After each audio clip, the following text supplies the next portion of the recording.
saat ini baru ada 122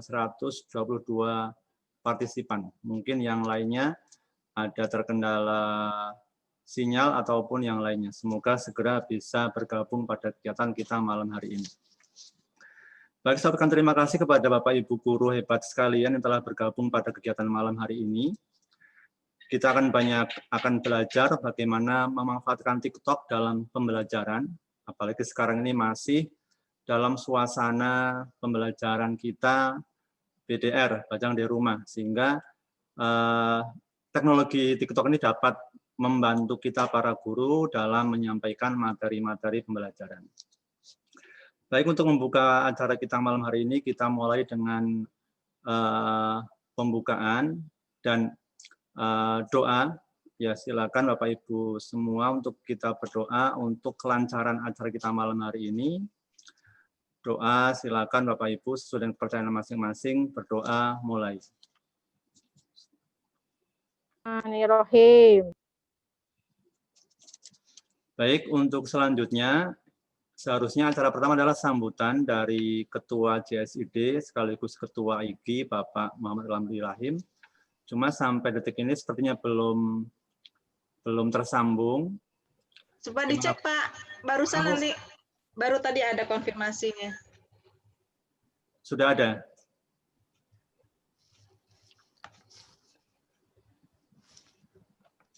Belum masuk ya? Belum masuk, sudah konfirmasi hadir Bu ya? Bentar. Iya, karena kebetulan beliau tuh ada 3 kegiatan yang sama waktunya. Ini baru saja menanyakan sudah mulai belum gitu. Mungkin bisa langsung saja dulu. Baik, karena beliaunya belum hadir, mungkin kita masuk ke materi.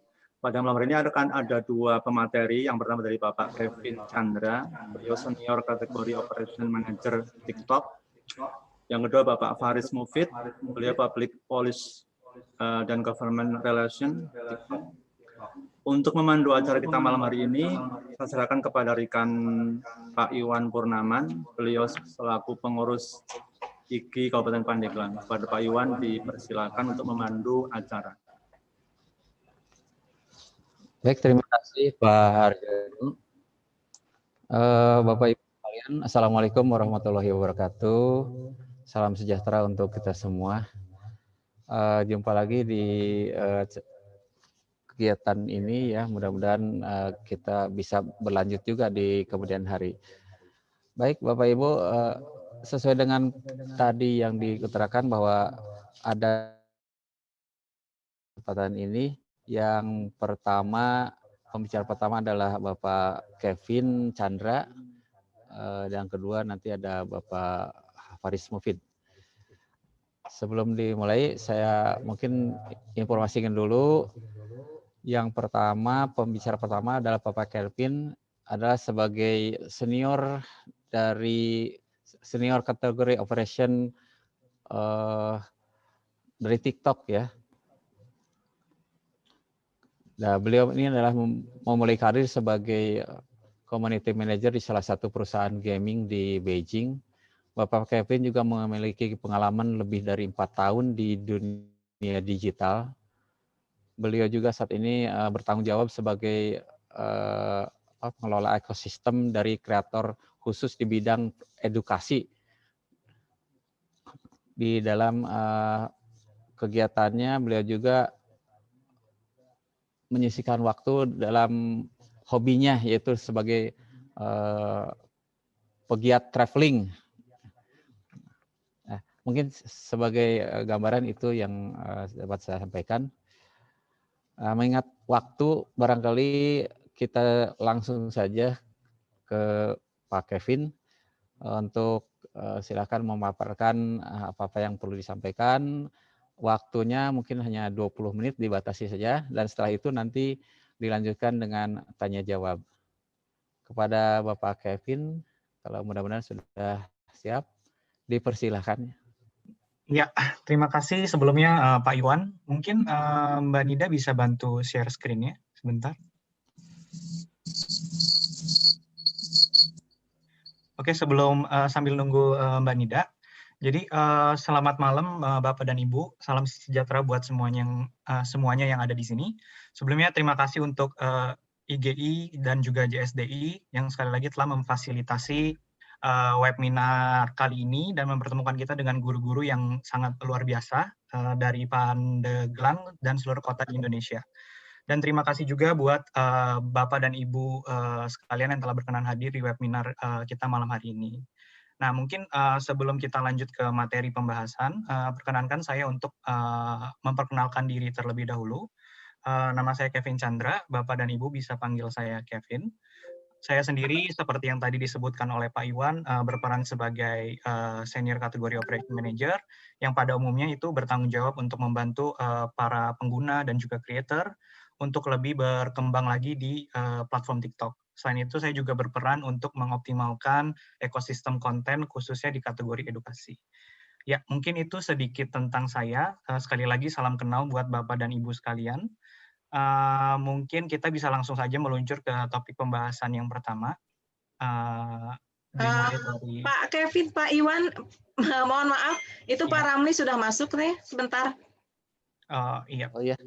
Bisa Pak Kevin? Bisa, silakan. Baik, mohon maaf Pak Kevin ya, ada jeda sedikit. Kita persilahkan untuk Pak Ramli, Pak Rahim Ramli sebagai Ketua Umum JDSI untuk memberikan sambutannya. Pak Ramli, persilakan.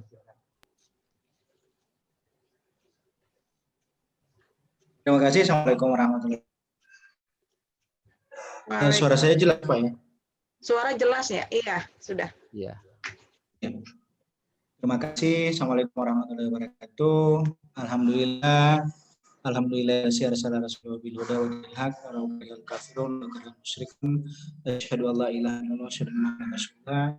Salam sejahtera buat kita semua. Semoga selalu dalam lindungan Tuhan. Semoga kita sehat selalu. Bapak Ibu yang kami hormati, alhamdulillah hari ini merupakan acara yang sudah hafal saya, sudah acara keberapa ya, untuk TikTok dan GSDI. Tetapi paling tidak kita berharap bahwa kegiatan-kegiatan seperti ini terus-menerus kita lakukan. Ya meskipun sebenarnya Kongres IGI sudah tidak lama lagi, tapi saya melihat bahwa kegiatan dan aktivitas kita tetap terus-menerus berjalan dan ini sesuatu yang harus kita syukuri di Ikatan Guru Indonesia. Kawan-kawan sekalian, ini pertama kalinya saya muncul di kegiatan TikTok ini. Sebelum-sebelumnya saya nggak pernah ikut ya, dan baru kali ini saya ikut serta. Sebenarnya ketika pertama kali kawan-kawan dari TikTok menghubungi saya agak pesimis ya di TikTok di bawah dunia pendidikan. Kenapa saya agak pesimis? Karena persepsi saya tentang TikTok itu cukup negatif ya. Jadi saya sendiri nggak pernah punya akun TikTok karena persepsi saya tentang TikTok itu ya ini TikTok apaan sih, hanya joget-joget dan sebagainya. Itu di awal. Tapi kemudian ketika mereka menghubungi saya, ya kalau ada yang menghubungi seperti itu, saya biasanya terbuka. Saya minta mereka menjelaskan seperti apa, kok tertarik bergabung dengan dunia guru, menjelaskan ke dunia guru seperti apa, ya pasti ada maksud-maksud tertentu, kemudian berkomunikasi. Setelah mereka menjelaskan, ya saya kemudian berkesimpulan bahwa TikTok ini bukan hanya sekedar butuh dibantu untuk bergerak, tapi justru kita harus fasilitasi. Kenapa justru kita harus fasilitasi? Karena saya melihat ini peluang untuk memperbaiki kondisi media sosial kita. Kita tidak bisa membayangkan ketika sebuah media sosial yang memang digandrungi banyak orang. Ya. Jadi kita melihat bahwa media-media sosial yang digandrungi ini harus dimaksimalkan konten-konten positifnya. Kenapa konten positif yang harus didorong untuk lebih banyak lagi? Karena media sosial ini tidak bisa kita larang, tidak bisa kita batasi, dan tidak bisa kita buat sesuatu yang kita larang saat tidak boleh, tidak boleh, tidak bisa. Saking globalnya persoalan media sosial ini. Sehingga kami berpikir bahwa TikTok ini harus kita fasilitasi karena mereka juga punya motivasi ternyata dalam sisi edukasi dan hal positif. Ya seperti yang selalu kita bahas bahwa media sosial, internet itu ya seperti pisau bermata dua. Ketika digunakan untuk kebaikan dia akan baik, jika digunakan untuk keburukan dia akan buruk. Ya. Tapi bukan cuma media sosial sebenarnya atau media seperti internet. Tapi secara umum sebenarnya banyak hal yang juga seperti itu ya. Misalnya pisau dapur. Pisau dapur itu kan kita gunakan untuk sebuah kebaikan. Karena mungkin bisa bekerja di dapur ketika tidak menggunakan pisau misalnya. Tetapi pisau ini juga bisa digunakan untuk hal-hal negatif. Karena pisau itu bisa membunuh, bisa melukai, dan banyak hal yang bisa terjadi dengan sebilah pisau. Dan sama dengan media sosial ini. Karena itu kemudian setelah berkomunikasi dengan teman-teman dari TikTok, kita kemudian memutuskan ini sangat baik untuk kita lanjutkan. Kemudian bekerja samalah JSDI, Jaringan Sekolah Digital Indonesia dengan TikTok, dan kemudian kita bikin MOU segitiga antara JSDI, Ikatan Guru Indonesia dengan TikTok. Dan alhamdulillah sudah berlangsung di 7 kota. Ibu Nelly ini mungkin kota ke-7 ya. Kota ke-6 atau ke-7. Yang pasti masih ada 4 kota tersisa. 3 atau 4 ya saya nggak hafal, tapi laporannya Poe kemarin 4. Jadi 4 dengan Ibu Nelly berarti. Jadi kawan-kawan sekalian, kita berharap bahwa TikTok ini bisa memberikan nuansa yang lebih positif di Republik ini. Tadi kami juga meeting lagi dengan TikTok, membahas sesuatu yang mungkin lebih maju lagi terkait dengan TikTok ini. Ya memang sesuatu itu akan semakin banyak kita lihat, semakin banyak kita jalani, kita akan semakin lihat peluang-peluang baru atau hal-hal yang perlu kita perbaiki terus-menerus. Dan itu sebenarnya yang kita lakukan di Ikatan Guru Indonesia. Ya, tahun 2016 kita masih lemah, tahun 2017 kita sudah bersatu, bergerak bersama, tahun 2018 kita sudah punya banyak media pelatihan, kemudian tahun 2019 kita menikmati semuanya, tahun 2020 IG hadir di seluruh Indonesia dari Sabang sampai Merauke, dan kemudian kita akan kongres nanti tahun 2021. Saya tadi buat satu tulisan yang sebenarnya menyambung tulisannya Mbak Putih, salah satu pendiri Ikatan Guru Indonesia. Saya bilang bahwa dulu saya banyak ditanya orang, Daeng itu bikin apa sampai bikin kegiatan TOT lah, membuka semua orang boleh berpartisipasi, bahkan orang-orang dulu yang tidak dikenal siapapun itu kemudian bisa besar di Ikatan Guru Indonesia. Saya menganalogikan bahwa saya itu ketika jadi ketua UBI membangun sebuah skenario yang disebut sebagai membangun lahan gitu. Jadi ada sebuah lahan kosong yang kemudian ada benih di mana-mana yang setiap benih itu kita dapatkan kita lempar masuk. Kita lempar masuk benih itu, biarkan saja tumbuh. Mau serampangan, mau seperti apa silakan tumbuh. Kenapa? Karena kita tidak tahu ya, benih apa yang akan tumbuh, benih yang mana yang akan unggul dan sebagainya. Kenapa? Karena kita perlu punya balai benih. Ya. Balai benih yang dibuat selama ini itu adalah yang dibuat oleh pemerintah, dan kemudian pemerintah ini ya kadang-kadang juga tidak adil dalam melakukan sebuah proses ya, karena sudah berjalan begitu lama. Hingga kita melempar benih itu, kita lihat ada yang tumbuh, ada yang mengganggu, ada yang busuk dan sebagainya. Tapi semua berguna buat kita. Karena kita merapikannya satu persatu, dan kemudian sekarang kita menikmati semua itu. Kita pun lebih dari 100 kanal pelatihan, belum lagi seperti TikTok ini misalnya, ini akan menjadi satu yang baru buat kita di Ikatan Guru Indonesia. Sehingga tadi itu juga saya ngobrol dengan teman-teman dari TikTok, dengan Mbak Nida, saya bilang ya mungkin ke depan kita perlu bikin yang namanya TOT untuk TikTok dengan Ikatan Guru Indonesia atau dengan JSD. Karena TOT itu penting. Karena buat kami sebenarnya semakin banyak pelatih akan semakin baik. Kenapa Republik ini susah berkembang sepak bolanya itu karena pertama lapangannya kurang, yang kedua pelatihnya jarang. Yang banyak itu penonton dan komentator, itu yang banyak di Indonesia untuk sepak bola. Sehingga kita tidak bisa punya prestasi yang baik di bidang sepak bola. Sama dengan di dunia guru, jika kita tidak banyak pelatih, maka yang tumbuh adalah ya pengamat dan komentator yang sok tahu, sok pintar, tapi tidak bisa bikin apa-apa. Ya bahasanya orang kita berdiskusi panjang merasa menemukan solusi, tapi berharap orang lain yang mengerjakan. Ya, kapan mengerjakannya kalau orang lain berharap orang lain yang mengerjakan. Jadi kawan-kawan sekalian, kita berterima kasih kepada TikTok Indonesia membuka diri untuk dunia pendidikan, dan kita berharap bahwa apa yang kita lakukan ini bisa bermanfaat baik untuk kita maupun untuk seluruh guru-guru di seluruh Indonesia dan untuk bangsa dan negara ini, ya, dan semoga ini menjadi amal jariah kita semua. Saya kira seperti itu kawan-kawan di seluruh peserta. Saya mohon maaf karena terlambat masuk ya. Di jam yang sama ini ada tiga kegiatan bersamaan. Di Pandeglang, kemudian tadi juga saya diundang untuk deklarasi salah satu calon ketua umum IGI. Di saat yang bersamaan saya rapat dengan IGI Jawa Barat bahas kongres. Jadi Bu Nelly, terima kasih atas undangannya. Iya. Semoga kita semua bisa memaksimalkan apa yang bisa kita pelajari hari ini. Mas Kevin, terima kasih. Daeng dibuka, Daeng. Daeng mohon dibuka dulu. Ya. Ya. Mas Kevin, terima kasih. Mbak Nida, terima kasih. Dan semoga ini bisa kita lakukan maksimal.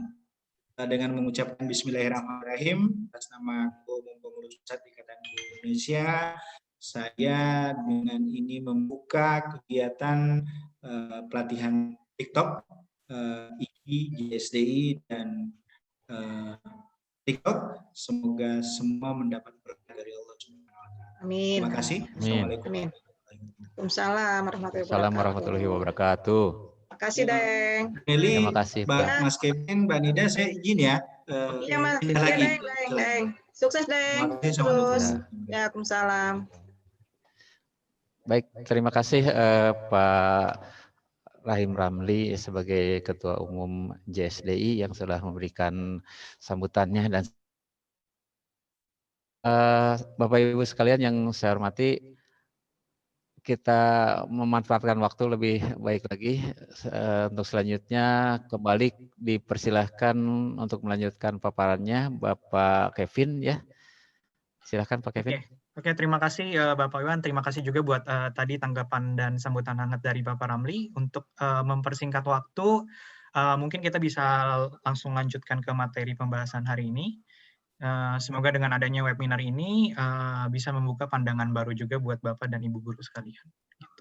Nah, kita langsung ke materi pembahasan. Nah, mungkin banyak yang bertanya ya, TikTok itu sebenarnya apa sih gitu. Jadi untuk to make it short, jadi TikTok itu adalah platform video singkat yang terbuka untuk siapa saja, dari yang lokasinya itu di ujung Pulau Sumatera sampai di ujung Pulau Papua, mau muda, remaja, dewasa, dan berumur sekalipun bisa dan boleh menggunakan aplikasi TikTok. Nah, selama pengguna tersebut itu di atas 14 tahun dan mematuhi paduan komunitas kita, seperti itu. Nah, yang unik dari TikTok itu adalah cukup bermodalkan handphone saja, kita semua yang ada di sini bisa jadi content creators gitu. Dari editing tools-nya dan fitur-fiturnya itu dibuat seramah mungkin dan semudah mungkin. Jadi untuk Bapak Ibu yang baru mulai upload TikTok atau mau buat konten TikTok itu sangat dimudahkan seperti itu. Jadi untuk produce konten, untuk buat konten di TikTok itu untuk saat ini udah sangat mudah sekali gitu Bapak Ibu. Jadi bukan menjadi hal yang mustahil lah untuk menjadi content creator bersama TikTok seperti itu. Nah, lanjut mungkin ke slide berikutnya.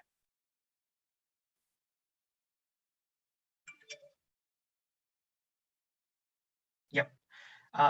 TikTok juga sebenarnya adalah platform global ya Bapak Ibu, tapi di sini kita udah act-nya lokal. Jadi kita udah beroperasi di 150 negara dan menggunakan 75 bahasa termasuk bahasa Indonesia, serta memiliki 50 kantor global termasuk di Indonesia juga. Jadi semua tim kita itu located dan beroperasi semuanya di Indonesia. Paduan komunitasnya dan direction dari kita pun telah disesuaikan dengan budaya lokal juga gitu. Nah, setelah ini mungkin kita akan putarkan satu video, di mana video ini nantinya akan memperkenalkan konten-konten atau atmosfer seperti apa sih yang ada di TikTok saat ini gitu. Nah, mungkin Mbak Nida bisa bantu putarkan. Ya. 3, 2, 1, action.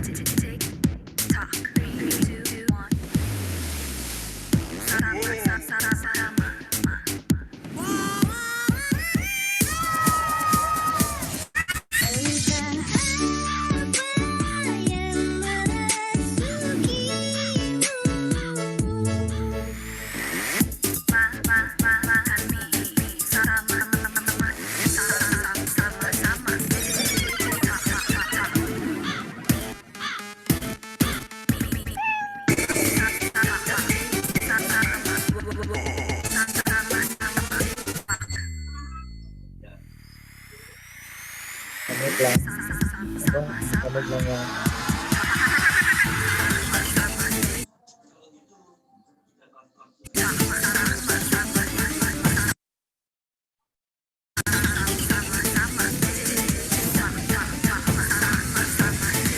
Sama-sama di TikTok. Oke, jadi itu tadi barusan video dari kita. Jadi semoga video barusan itu bisa menjelaskan juga ke Bapak-Bapak dan Ibu sekalian kalau sebenarnya TikTok ini benar-benar beraneka ragam dari segi kontennya maupun dari segi usernya juga gitu. Dan kalau misalnya tadi Bapak Ibu aware juga, kita tadi lihat ada konten-konten edukasi, konten food, kreatornya pun juga beraneka ragam ya, ada yang muda, ada juga yang tua gitu. Di sini kita mau menekankan bahwa semua orang itu bisa untuk menggunakan TikTok sebagai platform untuk membuat konten, seperti itu. Nah, lanjut sedikit kita bahas soal data tentang TikTok di Indonesia. Jadi 3 tahun kami telah beroperasi di sini. Rata-rata penggunanya itu membuka aplikasi kita sebanyak 5 kali sehari. Jadi kita bisa bilang tingkat kedekatan user sama user itu cukup tinggi ya gitu. Dalam sebulan itu rata-rata kita bisa generate sampai dengan 30 miliar views. Nggak jarang juga kita dijulukin sebagai home of exposure, karena exposure yang creator bisa dapatkan di TikTok itu relatif tinggi. Dan yang terakhir, karena kita short video platform, rata-rata pengguna itu bisa menonton lebih dari 100 video gitu. Dari data-data ini kita bisa simpulkan kalau peminat video pendek ataupun kebiasaan kita menonton video pendek itu semakin hari semakin meningkat. Begitu Bapak-Bapak dan Ibu-Ibu. Oke, mungkin bisa lanjut ke next slide. Nah, oke. Nah, misi utama kami ini sebenarnya untuk menginspirasi kreativitas dan juga membawa kegembiraan atau joy ya. Jadi kreativitas di TikTok sendiri pun ini beraneka ragam. Ada yang jago bikin video komedi, ada yang jago bikin konten fashion dan beauty, vlog, food, dan bahkan ada juga yang jago membuat konten edukasi itu sendiri tidak terlihat bosan sama sekali, seperti itu. Nah, kelima kategori yang baru saya sebutkan tadi adalah kategori konten yang sangat diminati di TikTok gitu. Peringkat pertamanya itu kalau di TikTok ada kategori komedi, konten-konten komedi, konten-konten lucu seperti itu. Dan mengejutkan adalah edukasi sendiri di TikTok menduduki peringkat kedua gitu. Nah, kalau kita lihat dari data kita, memang demand dan supply untuk konten edukasi ini sama-sama tinggi. Itu berawal dari tahun 2020 kemarin gitu. That's why ekosistem untuk konten edukasi ini terbentuk sangat cepat dan bahkan lebih menonjol dibandingkan kategori lainnya. Contohnya seperti food, fashion, atau beauty. Seperti itu. Mungkin bisa lanjut ke slide berikutnya. Oke, berhubung TikTok adalah platform yang terbuka untuk semua kalangan, semua orang di sini itu sebebas-bebasnya untuk mengekspresikan dirinya. Selain bisa dijadikan sebagai sarana untuk membuat konten-konten yang kreatif seperti di slide sebelumnya, di TikTok kita juga bisa menggunakan filter-filter atau efek-efek yang kece-kece, keren-keren gitu untuk membuat video pendek seperti contoh-contoh video yang ada di screen kita saat ini gitu. Oke, next bisa dipindah ke slide berikutnya.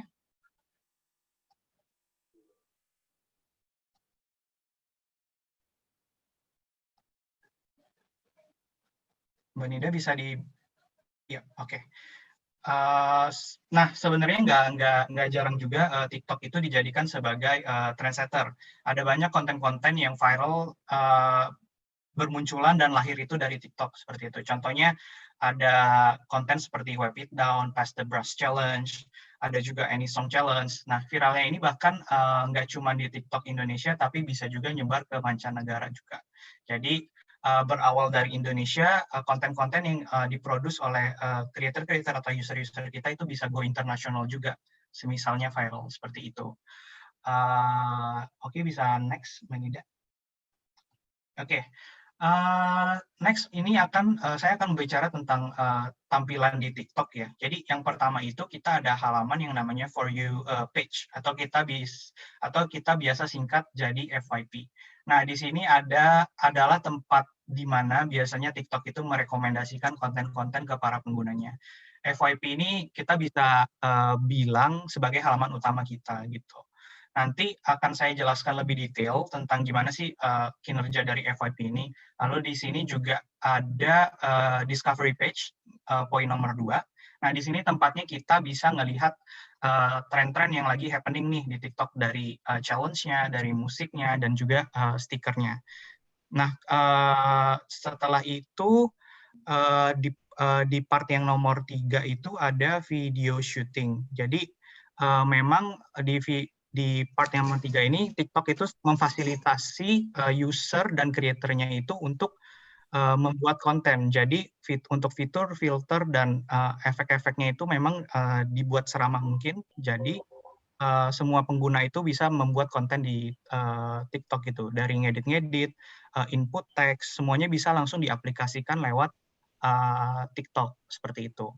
Nah, terus selanjutnya ada profile page. Jadi di profile page ini,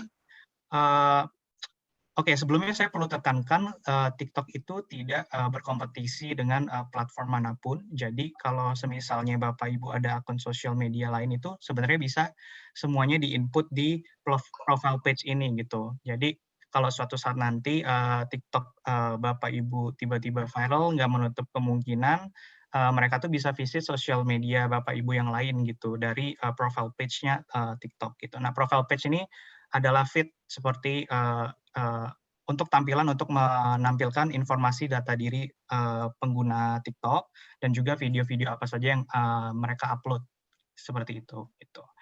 Nah, mungkin kita bisa lanjut ke slide berikutnya.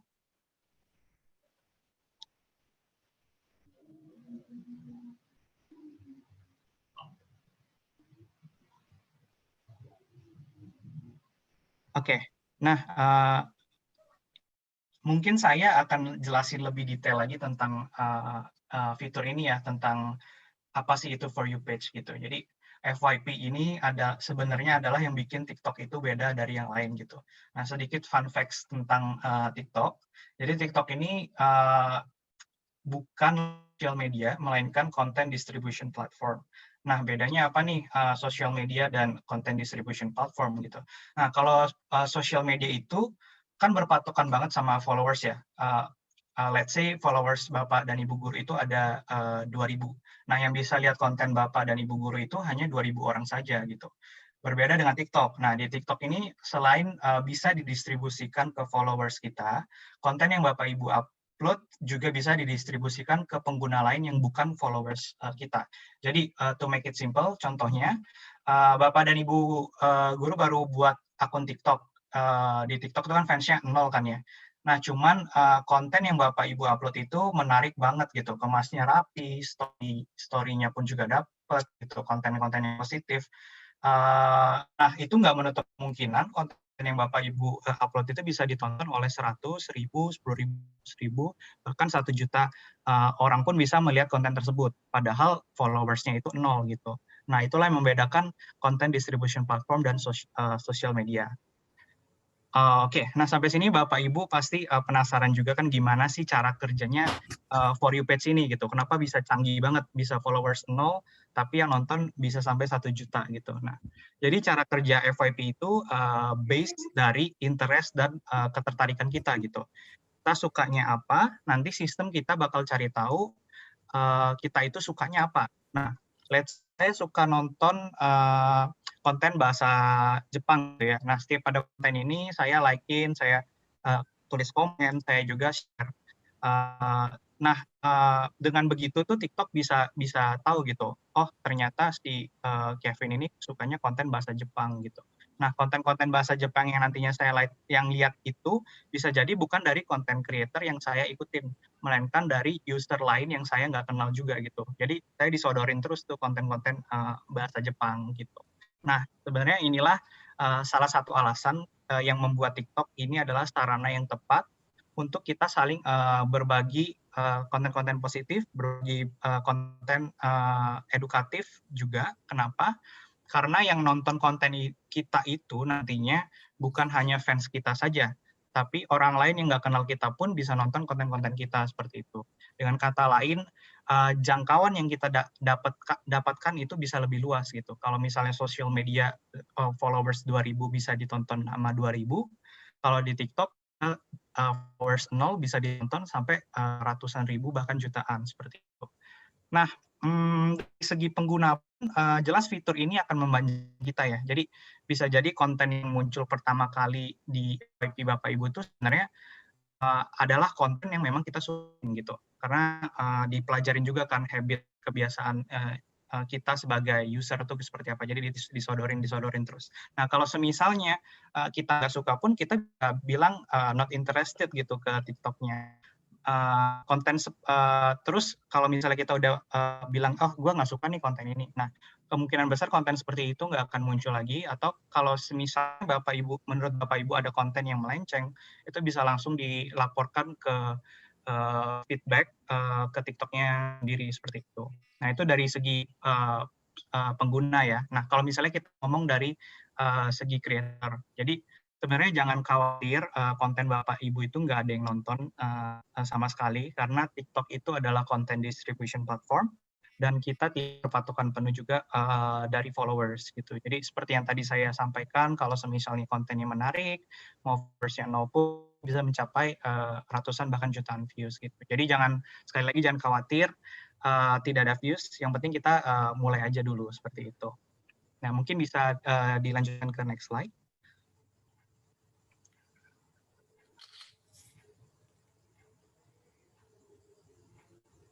Mbak Nida mungkin bisa lanjut ke next slide.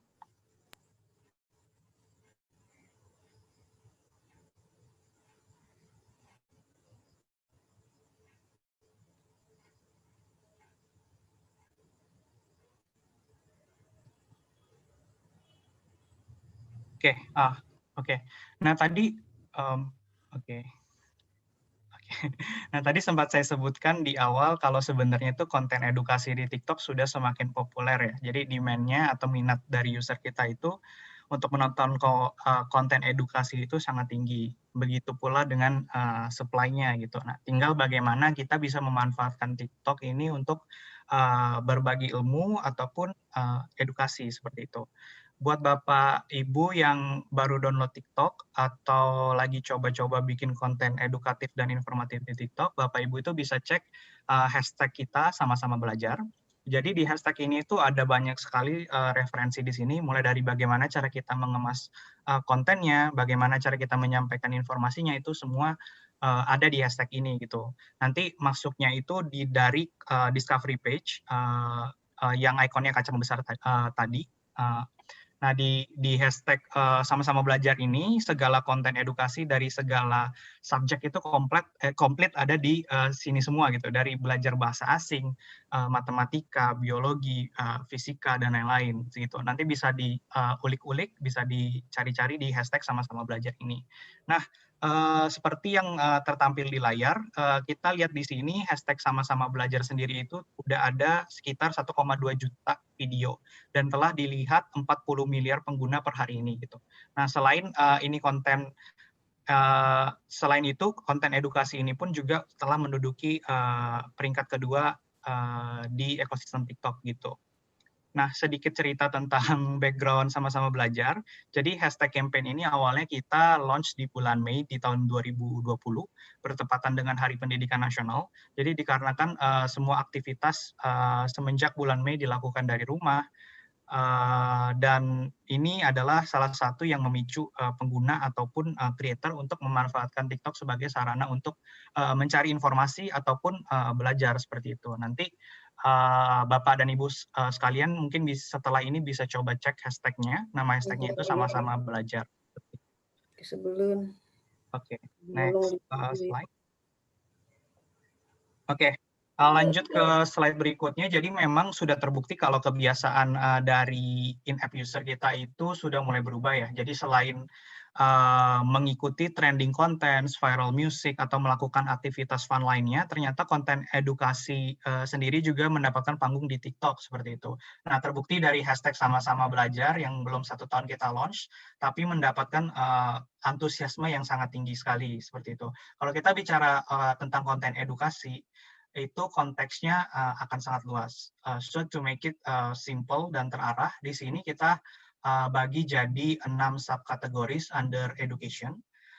Keenam subkategori ini tuh sangat diminati pengguna kita seperti itu.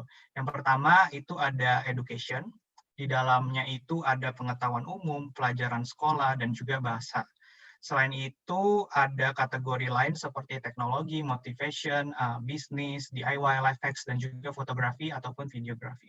Nah, mungkin untuk Bapak dan Ibu guru sekalian yang mengajar di SMP dan juga SMA, konten edukasi seperti matematika, fisika, biologi akan lebih familiar seperti itu.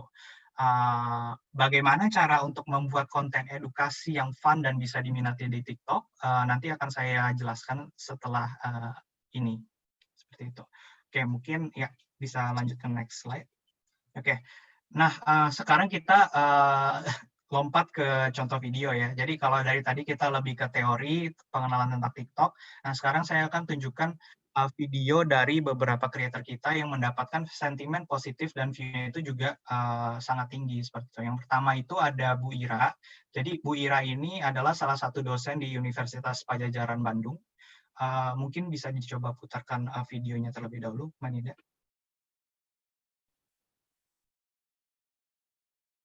Oke, para skripsiers semuanya, apa saja sih yang harus dipresentasikan dalam waktu 5-10 menit yang disediakan saat sidang skripsi nanti? Ini dia.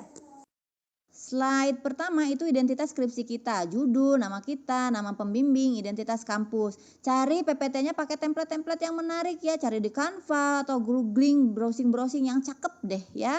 Nah, berikutnya latar belakang buat dalam bentuk poin-poin atau infografis, jangan paragraf ya, bosen bacanya. Rumusan masalah dan pertanyaan sesuai dengan yang deskripsi, kerangka itu gambarnya copy ke sini, lalu konsep penting dan kajian pustaka hanya jika perlu. Untuk metode itu meskipun 1 halaman harus lengkap ditulis ini ya, nah, boleh sih nambah juga malahan. Hasil dan pembahasan, cari poin-poin yang pentingnya, ini boleh sampai 3 halaman juga slide-nya boleh ya.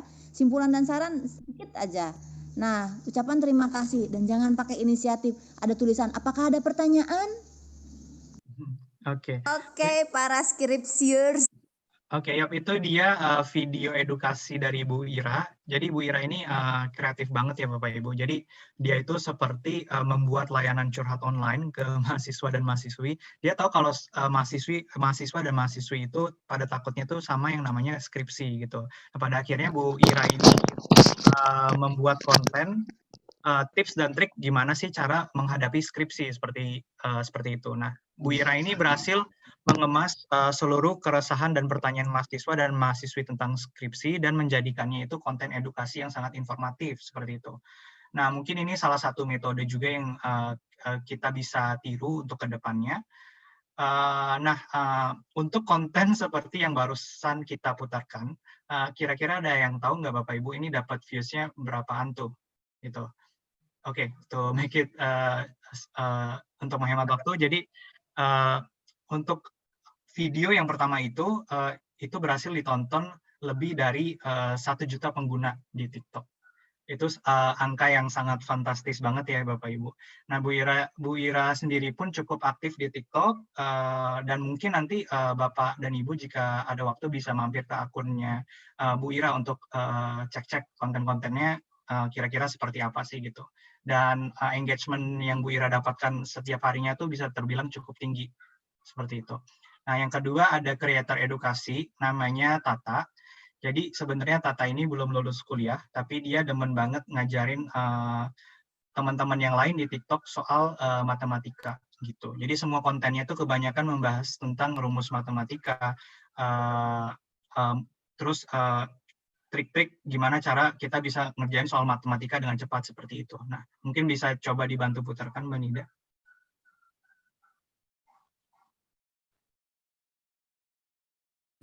Kalian harus tahu rumus ini kalau misalkan nanti ketemu dimensi 3 yang kubus. Anggap rusuknya itu adalah A. Nah, rumus untuk mencari jarak dari A ke F itu adalah A akar 2. Terus, cara cari jarak dari H ke B itu adalah A akar 3. Nah, cara-cara begini tuh harus banget dihafal supaya nanti kalian kalau ngerjain tuh lebih gampang. Nah, yang dari titik E ke P itu rumusnya adalah A kali setengah akar 5. Lanjut untuk mencari jarak E ke Q, rumusnya adalah A kali setengah akar 9. Nah, yang terakhir itu dari G ke O itu ada di tengah-tengah ya. Rumusnya itu adalah A kali setengah akar 6.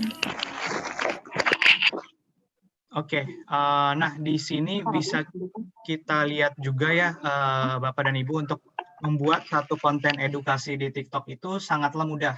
Hanya bermodalkan satu buah handphone, sehelai kertas putih dan juga bolpen, udah bisa bikin konten edukasi seperti yang tadi Tata buat gitu. Nah, kontennya pun juga menarik banget. Bapak Ibu juga pasti akan bertanya, ini konten sesimpel ini emang view-nya dapat berapaan sih gitu. Nah, untuk konten ini sendiri sama seperti Bu Ira, berarti ditonton oleh 1 juta pengguna, kalau nggak salah hampir 2 juta, sama tingginya dengan konten yang Bu Ira tadi buat seperti itu. Nah, mungkin bisa lanjut ke contoh yang terakhir, itu adalah dari creator bahasa Korea kita, namanya Deborah. Dia juga sangat kreatif, bisa bawain konten edukasi secara fun. Mungkin bisa dibantu putarkan sedikit, Mbak Nida. Oke, para skripsi. Bahasa Koreanya menyesal gak bilang aneh cinta sarang apalagi gue lupa. Oke, nah jadi di sini belajar bahasa Korea itu nggak melulu harus formal, kita bisa belajar dari lagu-lagu juga, dan turns out konten belajar bahasa belajar bahasa Korea yang dibawain Deborah ini terlihat lebih fun seperti itu. Nah, metode ini juga mungkin bisa Bapak dan Ibu ikuti. Apa yang lagi ngetrend, kita bisa coba aplikasikan ke konten kita untuk di-deliver ke pengguna-pengguna lainnya seperti itu. Oke, bisa ke slide berikutnya. Bahasa Korea.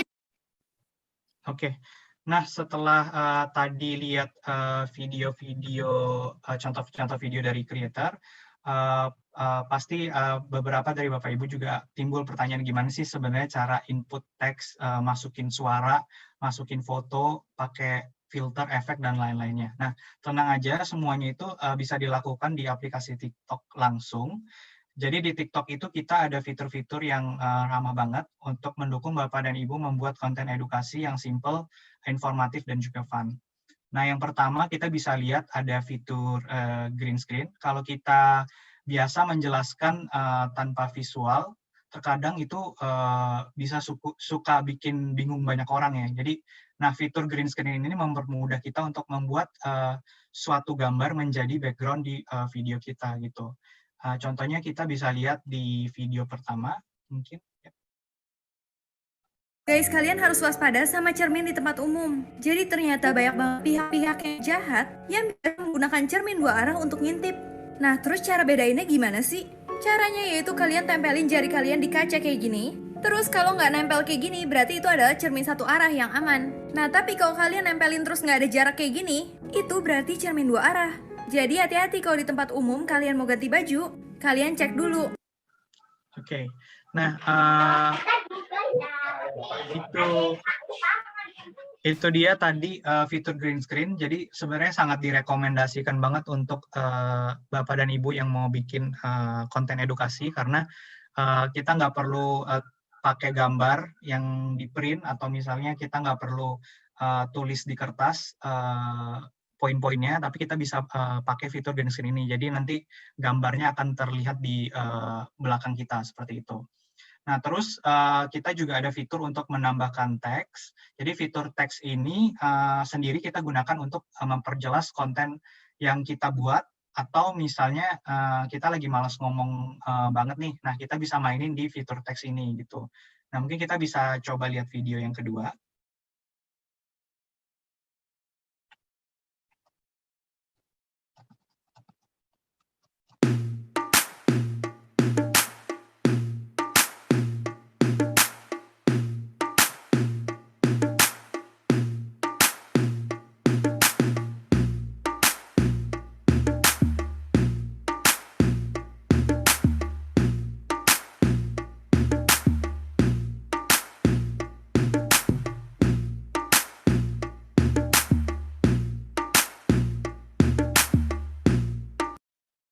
Nah, kalau tadi Bapak dan Ibu lihat, teksnya itu kan bisa muncul, bisa hilang juga kan ya. Nah, di sini selain kita bisa tambahin teks, kita juga bisa set nih, teksnya mau muncul di detik berapa, terus mau hilang di detik berapa, itu kita bisa atur gitu. Teksnya mau muncul di detik 3, hilang di detik 5, itu juga bisa seperti itu. Nah, di poin ketiga, kita ada fitur untuk nambahin suara ke dalam video, atau istilah lainnya itu dubbing kalau misalnya Bapak dan Ibu aware gitu ya. Jadi buat Bapak dan Ibu yang mungkin nggak terlalu pede juga sama suaranya, mungkin itu juga nggak masalah. Di TikTok kita juga ada fitur voice changer juga, jadi bisa ganti nada suara kita ketika lagi voice over ataupun dubbing. Nah, fitur ini sebenarnya sangat membantu creator-creator kita dalam membuat konten yang informatif gitu. Karena kalau misalnya kita mau menjelaskan, otomatis kita harus masukkan suara kita ke dalam gitu. Mungkin bisa dibantu putarkan videonya, Mbak Nida. Ya. Ubah pot miniku yang udah hampir pecah jadi super astik. Caranya gampang banget guys.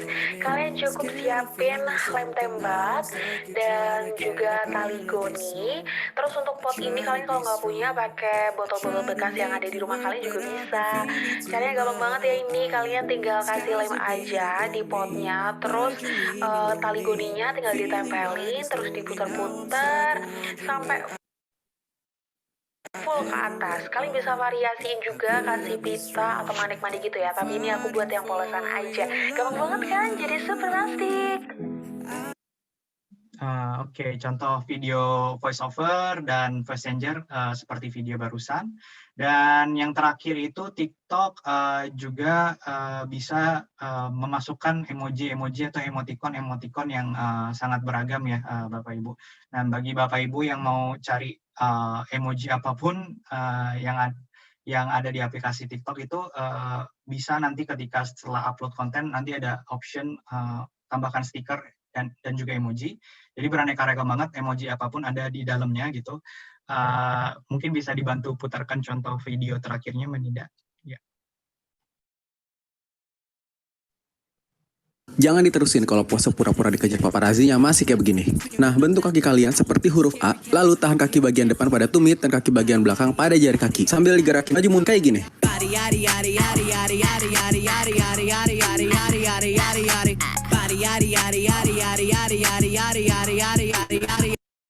Iya, nah itu dia tadi kalau misalnya Bapak Ibu aware juga, creator kita menggunakan emoji centang dan juga emoji silang di dalam video. Nah itu kita bisa tambahkan nanti ketika kita membuat video edukasi, biar video edukasinya itu semakin fun dan juga bisa meng-attract lebih banyak user untuk nonton seperti itu.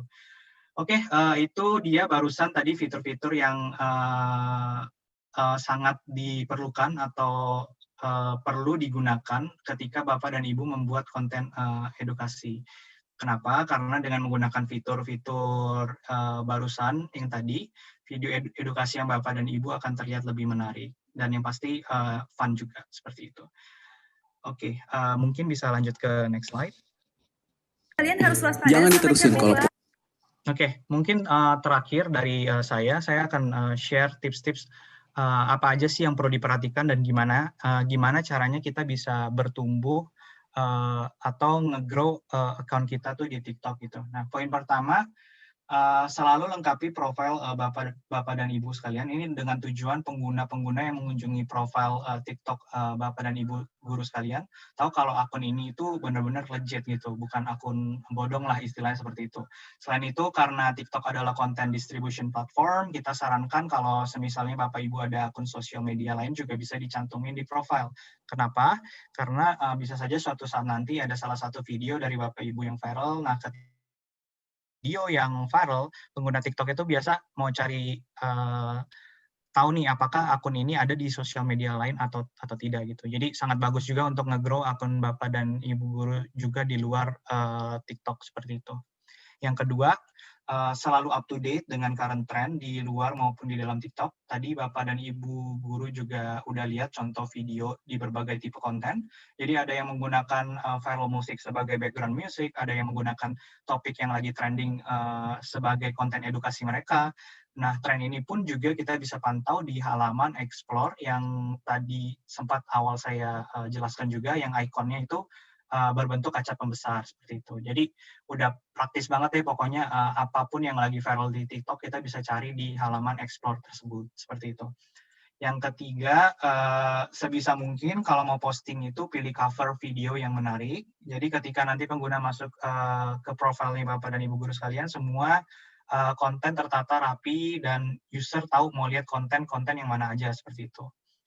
Nah, selanjutnya platform TikTok ini juga ini kan memungkinkan untuk komunikasi dua arah kan ya Bapak Ibu. Jadi sebisa mungkin kita juga berinteraksi dan mendengarkan feedback dari followers-nya Bapak Ibu atau non-followers dari Bapak Ibu sekalian seperti itu. Jadi bisa dibalas langsung di kolom komentar, bisa juga kita balas menggunakan video gitu. Nah, untuk membalas komen dengan video, kita juga ini juga salah satu fitur unik yang ada di TikTok. Jadi sebenarnya kita bisa balas komentar kita itu menggunakan video gitu. Jadi sebenarnya kolom komentar itu juga bisa dijadikan alternatif juga dari creator untuk membuat konten yang lebih fresh seperti itu. Yang kelima, karena TikTok itu adalah short video platform, sebisa mungkin untuk menyampaikan informasi secara singkat, padat, dan juga jelas. Nah, ini bisa gunakan fitur-fitur yang tadi saya sebutkan di slide sebelumnya, ada teks, ada voice over, dan lain sebagainya. Nah, kontennya juga harus dikemas dengan baik dan fun. Tujuannya apa? Tujuannya supaya pengguna lain itu nggak bosan ketika nonton videonya Bapak Ibu, seperti itu.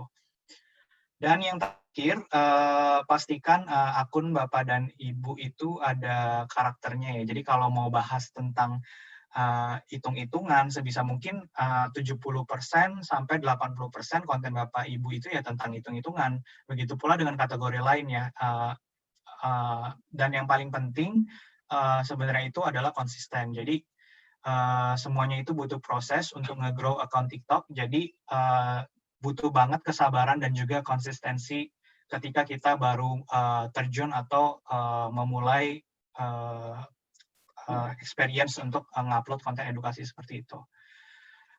Ya mungkin itu aja sih tips-tips yang perlu diperhatikan oleh Bapak dan Ibu sekalian. Mungkin sebelum nanti lanjut ke sesi selanjutnya yang akan dibawakan oleh Mas Faris, kalau boleh saya summary sekali lagi, jadi kenapa TikTok adalah platform yang tepat untuk membuat atau membagikan konten edukasi. Poin pertama adalah karena kita adalah content distribution platform, di mana kita tidak melihat jumlah followers, tapi murni hanya dari kontennya saja. Jadi semua orang di sini punya kesempatan yang sama untuk membuat atau untuk viral bareng-bareng itu juga bisa gitu. Kesempatan kita sama ya, jadi dipukul rata seperti itu. Jadi yang kedua adalah fitur-fitur di TikTok itu friendly banget, dari fitur teks, fitur sound, dan fitur-fitur lainnya. Jadi sangat mendukung untuk kita semua untuk meng-create short video konten yang informatif seperti itu.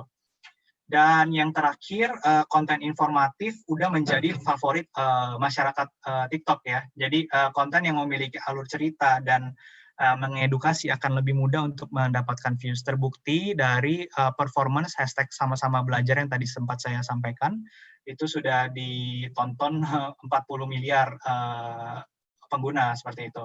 Nah mungkin itu saja dari saya, Bapak dan Ibu, mengenai produk dan juga konten edukasi di TikTok.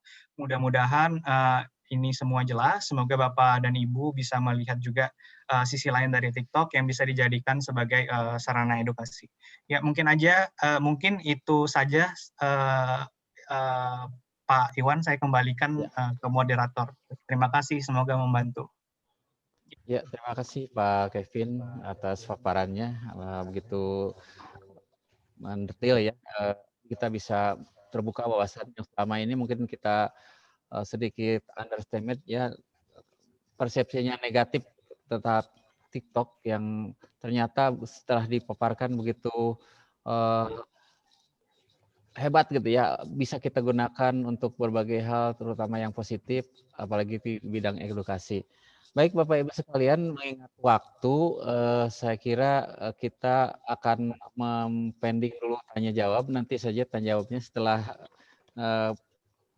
dari penyaji kedua ya. Pak Faris Mufid, apa sudah siap? Siap Pak Iwan, izin. Baik, mengingat waktu, barangkali untuk selanjutnya saya persilahkan Bapak untuk menyampaikan paparan berikutnya di kesempatan saat ini. Untuk kegiatan tanya jawab nanti setelah Bapak selesai menyampaikan sekaligus sekali ya. Silakan Pak Faris. Ya. Baik, terima kasih banyak Pak Iwan. Mbak Nida, oke udah. Assalamualaikum warahmatullahi wabarakatuh. Terima kasih sekali lagi kepada rekan-rekan Bapak dan Ibu guru yang telah hadir di sesi webinar kita kali ini untuk membahas mengenai bagaimana pemanfaatan TikTok untuk edukasi, konten edukasi. Tadi mungkin Kevin sudah menjelaskan lumayan detail, banyak tuh tentang apa saja yang konten-konten edukasi yang bisa dikerjakan di TikTok dan bagaimana TikTok, gambaran secara umum TikTok itu seperti apa buat Bapak dan Ibu yang belum tahu. Nah, untuk sedikit tentang fitur keamanan yang kita miliki di TikTok. Lanjut, Manida. Oke, jadi selain tadi Kevin sudah cerita mengenai konten-konten apa saja yang ada di TikTok. Nah, saya akan cerita tentang bagaimana TikTok sebagai platform digital melindungi pengguna yang menggunakan TikTok. Ada 3 komponen dari kita. Yang pertama adalah komponen kebijakan dan kontrol. Jadi kita mempunyai beberapa kebijakan berupa panduan komunitas yang menjadi acuan bagi seluruh pengguna kita, baik itu kreator yang membuat video ataupun yang cuma mengkonsumsi video TikTok, bagaimana apa saja yang diperbolehkan untuk diupload, konten-konten seperti apa saja yang dilarang, itu bisa dilihat di panduan komunitas. Yang kedua adalah teknologi dan manusia. Jadi tadi Kevin juga sempat menjelaskan mengenai bagaimana cara rekomendasi video TikTok itu bekerja. Nah, di belakang itu kita juga punya sistem pengawasan dari moderator kita. Jadi kita punya 2 sistem layer, 2 lapis keamanan yang untuk memastikan bahwa video TikTok yang muncul di genggaman di layar handphone Bapak Ibu masing-masing, seluruh pengguna TikTok itu sudah sesuai dengan panduan komunitas di bagian kebijakan dan kontrol yang telah kita tetapkan tadi. Nah, layer pertamanya itu, lapis pertama adalah mesin. Jadi nanti mesin itu akan mendetek apakah video ini itu melanggar aturan yang ada di TikTok. Nah, setelah di mesin itu lolos, maka masuk ke bagian filter dari manusia. Nah, untuk yang manusia ini itu dipantau oleh moderator kita yang seluruhnya berada di Indonesia, orang Indonesia dan berbahasa Indonesia. Jadi kita bisa pastikan bahwa moderator kita ini paham mengenai konteks keindonesiaan, mengerti tentang bahasa Indonesia sehingga bisa memahami mengenai konteks dari video yang mereka moderasi tadi gitu. Sebagai contoh misalnya untuk kata-kata misalnya kata anjing, mohon maaf, anjing sebagai binatang dan anjing sebagai umpatan itu adalah 2 hal yang berbeda. Nah, untuk mesin kadang dia kan nggak ngerti itu apakah anjing yang dimaksud dalam video tersebut adalah sebagai bentuk binatang atau umpatan. Maka dari mesin tadi itu dia lanjut ke filter di manusia. Nah, di filter manusia itulah nanti yang akan memastikan bahwa ternyata yang dimaksud oleh video ini adalah kata-katanya adalah anjing sebagai binatang, maka video tersebut bisa lolos dari proses moderasi. Kalau misalnya dimaksud itu adalah kata-kata umpatan, maka nanti akan di-blok sama moderator kita tadi. Begitu juga dengan bahasa daerah. Nah, karena ada beberapa bahasa daerah yang mungkin mesin kan tidak tahu mengenai bahasa daerah itu, maka disitulah peran moderator kita, human moderator kita untuk bisa memastikan bahwa konten yang pada akhirnya muncul di layar smartphone masing-masing pengguna itu adalah konten yang layak untuk dikonsumsi. Nah, bagian terakhir adalah bagian edukasi dan kerjasama. Untuk edukasi ini, tadi Kevin cerita tentang sama-sama belajar, kita juga melakukan kerjasama berkaitan dengan sama-sama belajar ini. Kita bekerja sama secara langsung dengan Kementerian Pendidikan dan Kebudayaan. Kita melakukan beberapa kali kampanye bersama Kemendikbud tentang mempromosikan bagaimana memanfaatkan digital platform untuk konten-konten kegiatan pembelajaran, apalagi merasakan bagaimana perubahan kebiasaan dari murid dan juga Bapak Ibu guru harus beradaptasi juga karena pembelajaran jarak jauh. Nah, untuk itu ada peluang untuk memanfaatkan platform digital seperti TikTok untuk bisa mendekatkan diri kepada para siswa Bapak Ibu sekalian.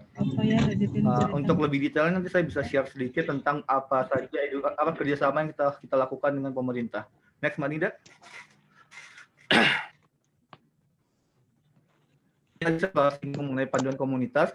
Jadi untuk panduan komunitas ini sendiri, kita juga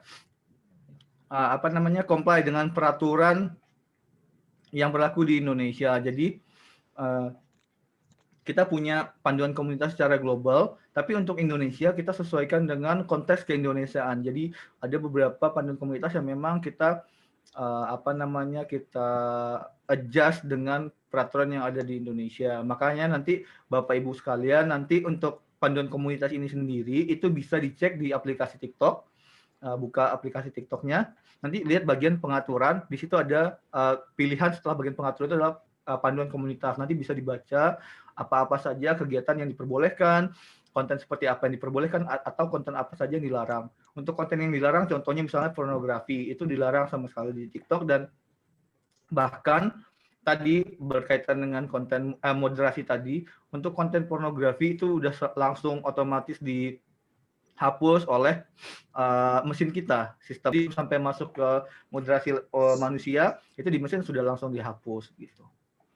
Dan untuk pembahasan mengenai panduan komunitas dan kebijakan ini, kita juga terus-menerus berkomunikasi dengan pemerintah mengenai input dan masukan, dan juga dengan lembaga LSM, NGO untuk mendapatkan input terkait penyusunan panduan komunitas dan kebijakan ini. Lanjut, Mbak.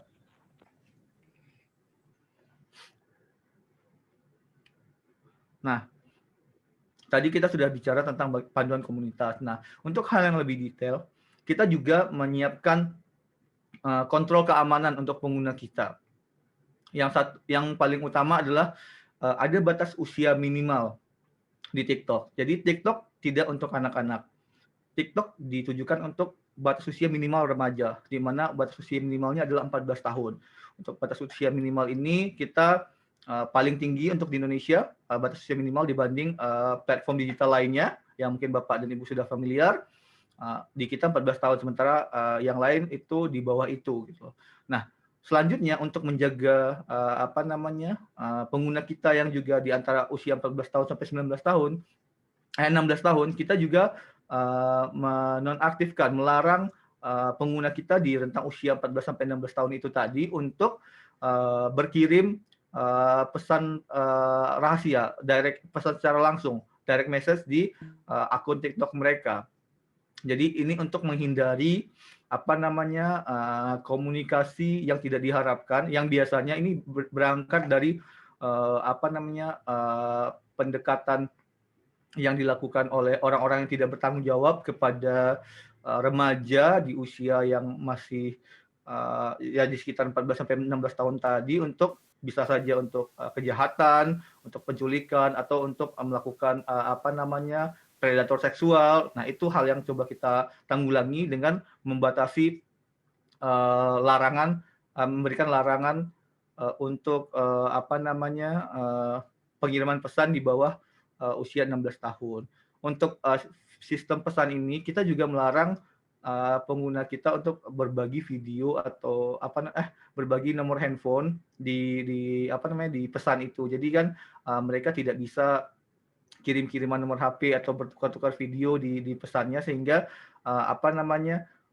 peluang untuk orang lain yang berniat jahat untuk mendekati pengguna kita itu juga berkurang. Nah, selanjutnya kita punya mekanisme kontrol pesan. Jadi sebagai pengguna kita bisa mengatur siapa saja orang-orang yang bisa mengirimkan pesan kepada kita di TikTok.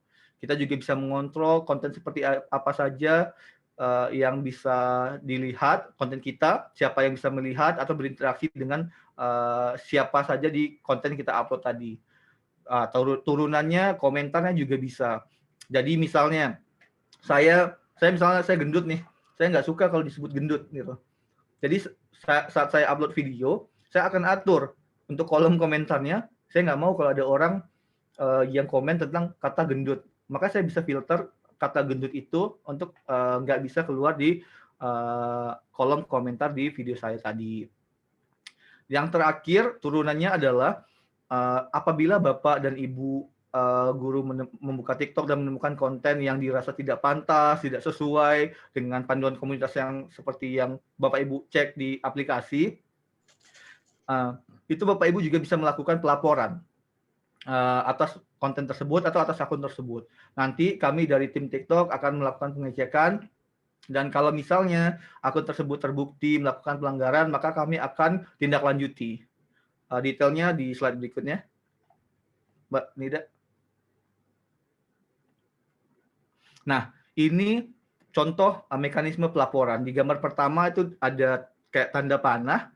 Kalau Bapak Ibu mau melaporkan video yang dirasa tidak cocok, itu bisa dipencet tanda panah itu, terus dipencet yang lambang bendera bagian laporkan atau report. Nanti di bagian report itu muncul di kamera ketiga, di gambar ketiga.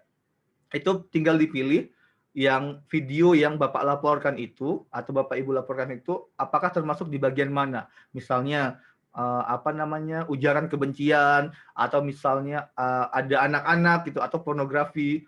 Jadi kalau misalnya ada video Bapak Ibu menemukan bahwa akun ini tuh dipunyai oleh anak di bawah umur gitu loh, misal Bapak Ibu bisa laporkan itu, dan nanti kita akan cek kalau misalnya benar ternyata akun itu dimiliki oleh pengguna yang di bawah usia 14 tahun, kita akan nonaktifkan akunnya. Gitu. Lanjut, Mbak Nida. Nah, ini sempat saya singgung tadi mengenai batasan usia. Kita batas usia minimal untuk menggunakan TikTok adalah 14 tahun. Nah, kita juga tujuannya adalah untuk mencegah tadi agar perilaku-perilaku negatif yang dilakukan oleh orang-orang yang tidak bertanggung jawab itu tidak bisa sampai ke pengguna kita juga. Lanjut, Mbak.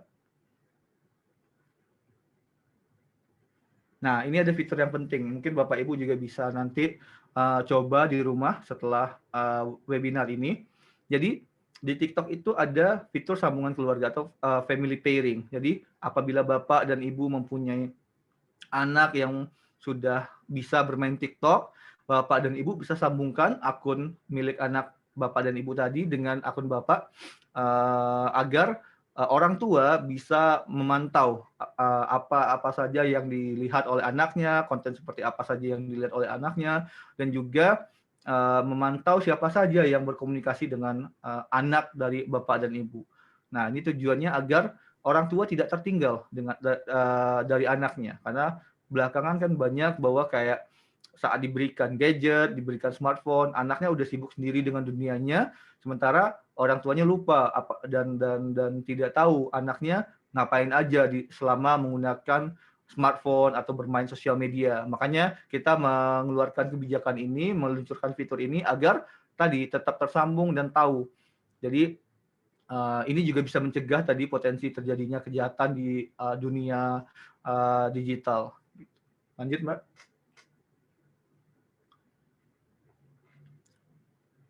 Nah, untuk memastikan pengguna kita itu mendapatkan informasi yang tepat juga, ini turunan program inisiatif yang kita lakukan adalah bekerja sama dengan institusi pers untuk memastikan melakukan cek fakta terhadap konten-konten yang beredar di TikTok. Jadi terhadap konten-konten yang tadi berdasarkan pelaporan apabila ada yang diduga sebagai misinformasi, hoax gitu, maka partner kita institusi pers tadi akan mengecek apakah ini benar atau salah gitu. Nanti apabila itu salah nanti akan diproses oleh tim kami. Jadi ini langkah yang kita lakukan agar pengguna kita bisa fokus melatih kreativitas, menggunakan TikTok untuk hal-hal yang positif ketimbang diberikan atau mengkonsumsi berita-berita atau informasi yang tidak tepat atau misinformasi dan hoax. Lanjut, Mbak.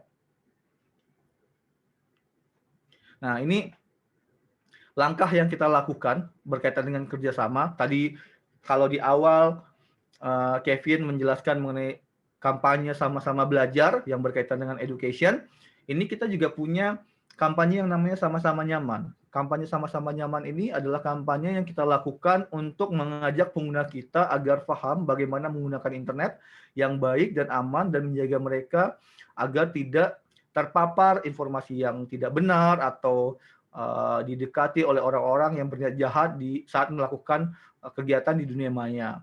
Nah, untuk kampanye sama-sama nyaman ini kita luncurkan di 2020 juga. Awalnya di Februari saat Hari Internet Sedunia, di mana kita bekerjasama dengan Kominfo dan juga NGO lokal, dan kita juga meluncurkan panduan mengenai menghindari cyberbully di saat menggunakan smartphone. Next, Mbak.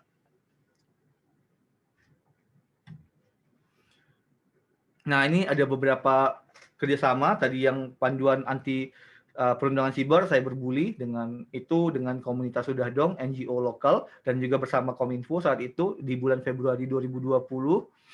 Terus selanjutnya kita juga ini langkah-langkah yang terus berlanjut yang kita lakukan untuk memastikan keamanan pengguna kita. Pada bulan Agustus kita melakukan kampanye lagi bersama Kominfo dengan tajuk Si Berani ini untuk edukasi literasi digital, tindak lanjut dari kampanye di bulan Februari sebelumnya. Jauh sebelum 2020, di 2019 saat Menkominfo-nya masih Pak Rudiantara, kita juga melakukan kampanye ini setelah pemilu.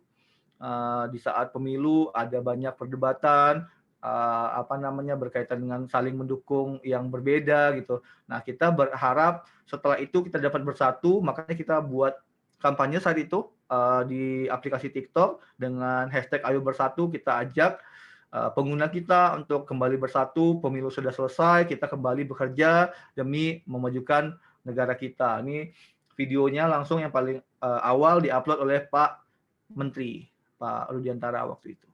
Next, Mbak.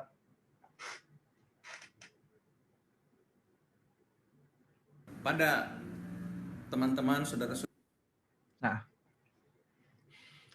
di sini TikTok tadi Kevin banyak menjelaskan bagaimana TikTok digunakan sebagai media untuk menampilkan kreativitas.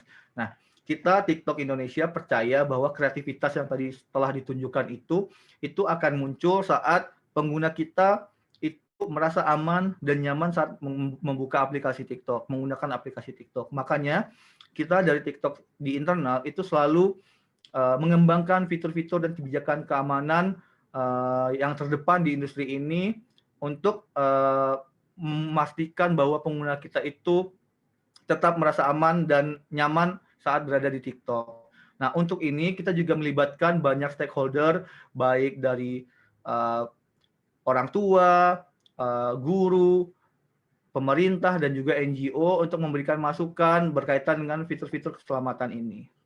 Next, Mbak. Mbak Nida, next. Nah, ini terakhir, tadi sekali lagi saya sampaikan bahwa kita misinya adalah untuk menginspirasi kreativitas dan membawa kegembiraan. Kita sadar bahwa semua orang itu bisa jadi content creator gitu loh. Bahwa kayak sekarang kita punya handphone, fitur di TikTok itu lengkap sekali, dan kita percaya setiap orang, masing-masing orang itu punya satu hal yang bisa dibagikan dan diminati oleh orang yang lain. Makanya Untuk itu kita kembangkan inisiatif fitur yang ada di dalam aplikasi kita untuk mendukung kreativitas dari pengguna tadi. Kita pastikan bahwa fitur-fitur keamanan yang ada di TikTok itu telah cukup untuk menjaga pengguna kita merasa aman saat berada di TikTok. Kita juga bekerja sama dengan pemerintah, dengan NGO, dengan masyarakat, merumuskan kampanye, kegiatan dan kebijakan yang akan mendukung hal-hal tersebut tadi. Mungkin itu dulu yang bisa saya sampaikan di sesi ini. Nanti kita bahas lebih lanjut di sesi tanya jawab. Mungkin kalau Bapak Ibu mau tahu lebih dalam tentang fitur-fitur keamanan yang ada di TikTok, saya bisa bantu jelaskan nanti di sesi Q&A-nya. Terima kasih. Saya kembalikan lagi ke Pak Iwan. Assalamualaikum warahmatullahi wabarakatuh. Warahmatullahi wabarakatuh. Baik, terima kasih Pak Farid atas paparannya. Ternyata memang dalam penggunaan TikTok ini kita sudah dilengkapi dengan perlindungan keamanan ya. Untuk itu kita mungkin tidak khawatir lagi tentang penggunaan ini. Baik, untuk selanjutnya saya kira kita lanjut saja dengan sesi tanya jawab.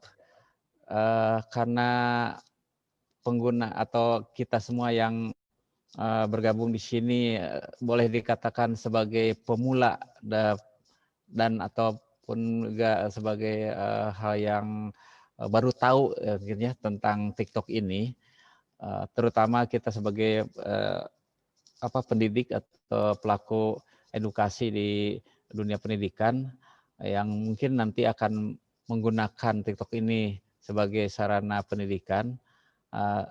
Sebaiknya untuk tahap pertama sesi tanya jawab ini adalah berkaitan dengan bagaimana mungkin ya cara membuat atau mengkreasikan TikTok ini dalam edukasi.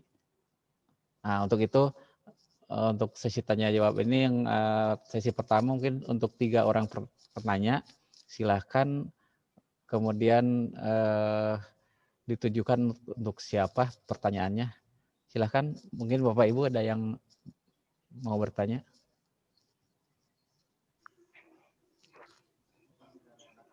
Ada yang tanam? Saya. Halo Pak. Boleh? Siapa? Siapa? Halo Pak. Oke, siapa Bapak? Pak Damsil. Yang pertama Pak Adam ya. Ya, Pak Damsil. Oh, Pak Damsil. Oke. Ya. Yang kedua siapa tadi Ibu? Lestri. Ibu Lestri ya, Ibu Lestri. Oke. Halo. Oke. Halo. Ya, halo Bapak. Anto Jogja. Bapak Anto di Jogja. Baik, Pak Damsil ya, silahkan Pak Damsil untuk pertanyaannya. Baik, selamat malam Bapak dan teman-teman semua yang sudah gabung di kegiatan malam ini. Nah, yang pertama saya apresiasi untuk materi kali ini, luar biasa kerjasama IGI dan pihak TikTok. Nah, ini menjadi hal baru.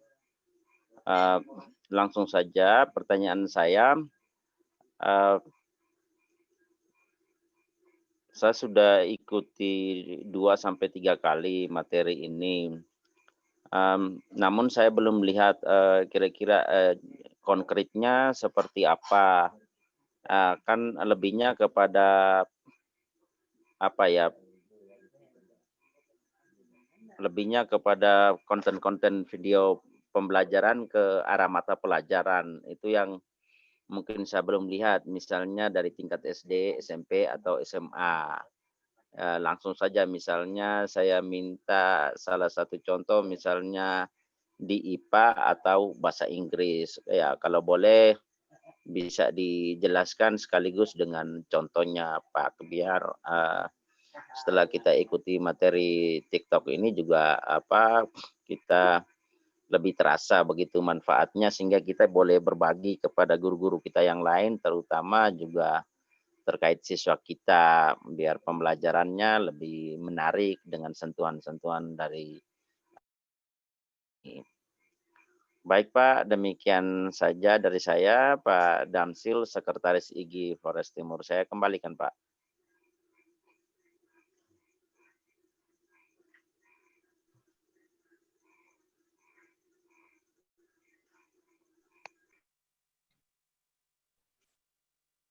Pak Iwan, suaranya Pak Iwan. Mohon maaf nih. Baik, Pak Damsil, terima kasih atas pertanyaannya. Sudah jelas sekali bahwa Pak Damsil sudah mengikuti beberapa kali, tapi mungkin belum ada kejelasan bagaimana konkretnya untuk pembelajaran.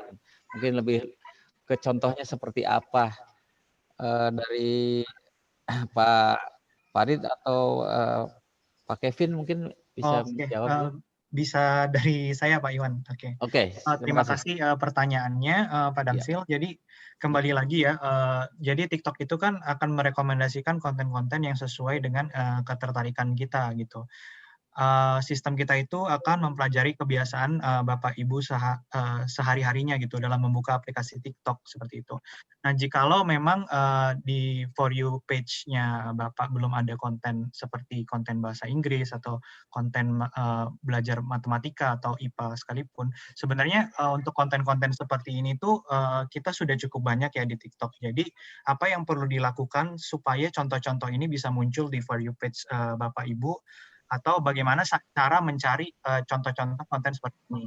Nah, yang pertama cara simpelnya itu bisa dengan mengunjungi hashtag sama-sama belajar yang ada di Discovery page, yang ada di halaman Explore.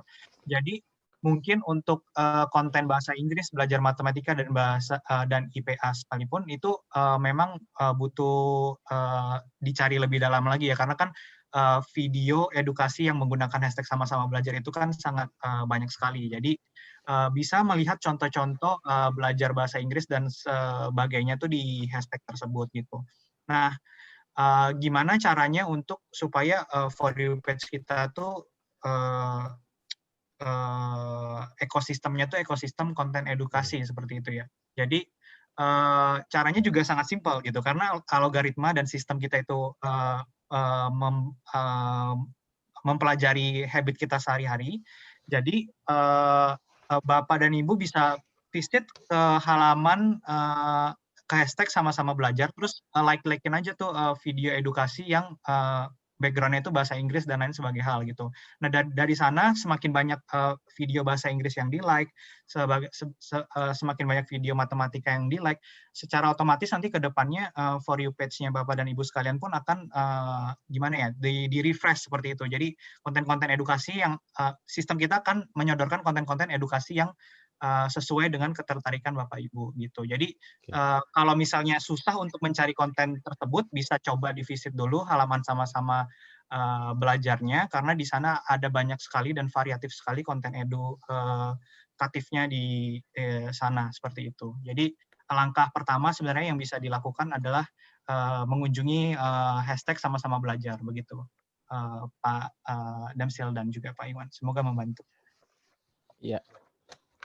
Terima kasih, mungkin cukup jelas ya Pak Damsil bahwa contoh-contoh TikTok yang berkonten edukasi mungkin kita bisa lihat di hashtag sama-sama belajar di sana. Banyak sekali memang sudah di-upload oleh rekan-rekan kita yang sudah lebih dulu menggunakan platform ini.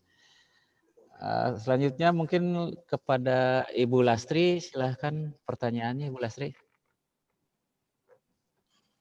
Ibu Lestri ya.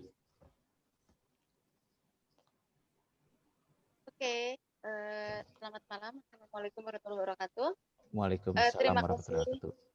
Terima kasih kesempatan yang telah diberikan kepada saya. Sebenarnya saya sudah bergabung dengan TikTok itu dari 2019. Memang medianya saya mengikuti karena memang saya seni tari, saya cukup antusias gitu. Tetapi yang saya tanyakan sekarang, karena memang kebutuhannya waktu itu lagi masa pandemi hanya digunakan untuk duet saja dengan siswa begitu ya. Kalau enggak contohnya kita hanya memberikan musik, nanti anak suruh mengisi dengan gerakan musik tersebut. Nah, yang sekarang saya tanyakan adalah, kemarin saya sempat membuat lagi buat khusus pembelajaran begitu. Saya menemukan video, setelah itu ada di stiker, ada polling. Nah, yang saya tanyakan, polling itu di situ tuh tidak ada durasi, ditetapkan durasi gitu kan. Nah, saya tanyakan, apakah harus pakai aplikasi lain lagi dengan kalimat polling itu, karena saya rasa itu bisa untuk dijadikan pilihan anak buat jawabannya apa, dan saya rasa itu juga bisa untuk jawaban dari anak kalau contohnya dijadikan ulangan itu bisa begitu. Kemarin karena saya pakai itu polling itu dari video itu dari awal sampai akhir itu terus aja terus, padahal kita kebutuhannya contohnya di bagian akhir aja. Nih, apakah harus ada aplikasi lain lagi yang apa sih namanya? Maksudnya Baik. ketika Oke, ketika sudah aplikasi tertangkap materi tersebut pertanyaannya ya. apakah harus ya begitu aja, karena saya kebutuhannya sih contohnya beberapa kali polling dalam satu video, tetapi di situ tidak bisa, apakah harus ada bantuan aplikasi lain lagi atau tidak gitu. Terima kasih. Oke. Assalamualaikum. Waalaikumsalam warahmatullahi wabarakatuh. Ya, jadi pertanyaannya ini sudah cukup mendalam, barangkali penggunaannya sudah cukup mahir Bang ya, dan diaplikasikan dalam kehidupan pembelajaran. Dan di sini mungkin fitur tambahan yang berkaitan dengan polling ini apakah bisa digabung dengan aplikasi lain atau memang sudah tersedia di dalam konten di dalam TikTok itu sendiri? Enggak, Bapak, mohon Ya. tersedia, tetapi di situ kalau contohnya kita bikin satu video atau foto cuma satu aja, jadi nggak bisa ditambah gitu. Oh gitu. Apakah harus ada aplikasi lain lagi gitu? Fitur Mungkin- lain gitu yang membantu. Mungkin bisa saya Ya. bantu jawab. Ya, silakan. Sebenarnya untuk contoh videonya itu lebih baik kalau bisa di-share ke kita akan lebih baik Bu Lestri, karena memang untuk cara main voting dan polling itu biasanya base dari kreativitas creator kita. Jadi kita sebenarnya ada juga stiker support juga. Jadi orang bisa pilih A atau B gitu. Kita juga ada stiker seperti itu. Dan sebenarnya juga ada fitur yang tadi green screen gitu yang di belakang layar kita bisa tambahkan. Itu juga bisa dijadikan sistem voting atau polling gitu. As long as kita tahu cara mainnya seperti apa gitu. Sebenarnya ada banyak cara sih Ibu Lestri, dan kita juga bisa menggunakan fitur teks sebenarnya. Jadi dengan mengkombinasikan musik dan juga fitur teks, dan kita lihat durasinya juga, jadi kayak tiap 3 detik atau tiap 5 detik tulisan itu bisa hilang dan orang-orang bisa pilih juga, itu kita juga bisa gunakan gitu. Jadi sebenarnya yang saya perlu lihat itu adalah contoh videonya gitu, karena memang untuk sistem voting dan polling itu balik lagi itu ke kreativitas user masing-masing. Jadi kita bisa pakai stiker, itu yang pertama. Terus kita bisa pakai fitur yang namanya green screen, itu yang kedua. Dan ketiga kita bisa pakai fitur teks gitu untuk ajak user-user untuk voting atau polling seperti itu. Iya. Boleh. Karena saya juga pakai video dari saya dengan tambahan teks dengan ditambah stiker-stiker itu gitu maksudnya. Akhirnya itu kebutuhan saya kan pollingnya itu di belakang Pak, maksudnya di akhir-akhir, tetapi itu tuh pollingnya dari awal pun tidak ada sistem durasi gitu. Yang saya tanyakan memang apakah harus ada fitur lain lagi yang untuk kita bisa pakai polling beberapa polling begitu, atau contohnya kita hanya 5 menit atau enggak, maksudnya di menit keberapa aja gitu. Kalau untuk fitur polling, jujur kalau dari TikToknya sendiri itu belum ada Bu Lestri. Jadi balik lagi itu dari kreativitas. Kalau mungkin yang dari sistem polling itu dia bisa input dari another platform juga ya. Jadi kan another platform juga ada yang memiliki sistem polling gitu. Terus kebetulan aja dia mungkin uploadnya ke TikTok seperti itu. Jadi terlihatlah itu sebagai salah satu fitur di TikTok. Tapi untuk fitur polling sendiri TikTok itu belum ada. Kita biasa mainnya di stiker atau fitur green screen dan juga fitur teks untuk polling dan juga voting. Gitu Bu Listri. Ya, di stiker. Oke, terima kasih.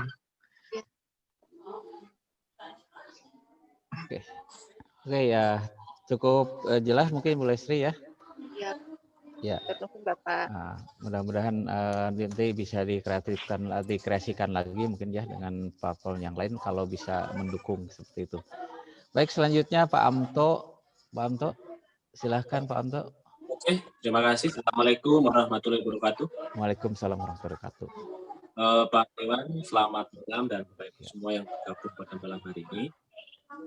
Materinya luar biasa dan menurut saya sebelum saya bertanya ini ya, karena TikTok ini kan saya terus terang Pak, jadi dengernya sudah lama sih, tapi kemudian baru ngeh bisa untuk media memang pada saat ini.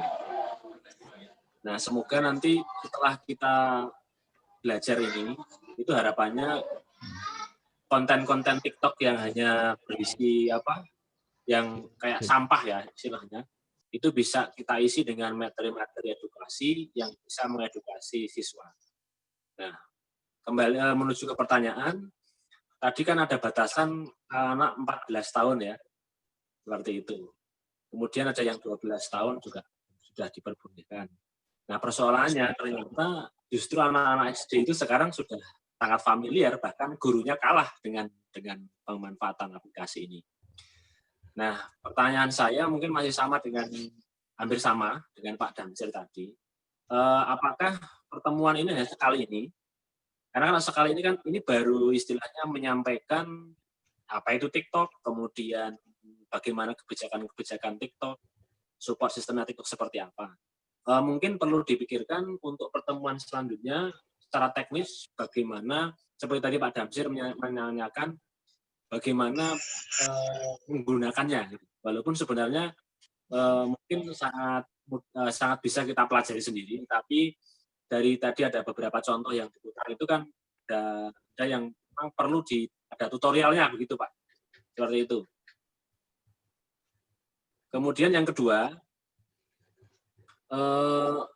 tadi sudah disebutkan juga penjelasan mengenai keamanan ya, sistem keamanannya yang di TikTok. Tapi saya masih melihat tadi beberapa konten itu, dan saya maaf, masih beracak-acak. Artinya apapun konten bisa dilihat oleh siswa, gitu. Apapun konten bisa bisa dilihat oleh siapapun, gitu. Padahal itu konten dewasa misalnya seperti itu. Nah ini bagaimana caranya supaya nanti ketika kami di SD khususnya menggunakan itu aman, Pak. Terima kasih. 2 pertanyaan itu saja, dan semoga kita nanti bisa membanjiri TikTok Indonesia ini dengan konten-konten yang lebih edukatif dan lebih membangun karakter ya.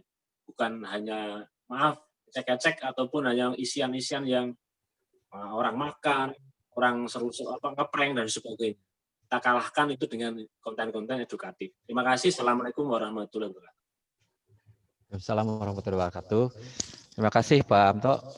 Pertanyaannya cukup bagus ya di sini dalam hal tentang penggunaan anak-anak yang usianya mungkin belum memadai, dan juga bagaimana perlindungan konten ini supaya ya istilahnya aman untuk disajikan gitu ya. Saya kira ini lebih ke Pak Farid ya untuk bisa menjawabnya. Baik, terima kasih banyak Pak Anto untuk pertanyaannya. Jadi dari soal yang pertanyaan kedua tadi, menggema ya.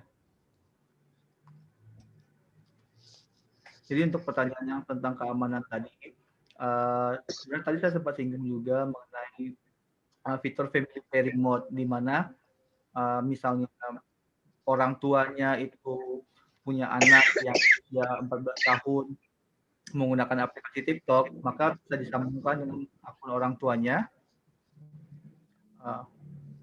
dan juga nanti bisa dicek konten-konten seperti apa yang ditonton oleh anaknya. Jadi di situ juga karena kan gini, konten TikTok itu adalah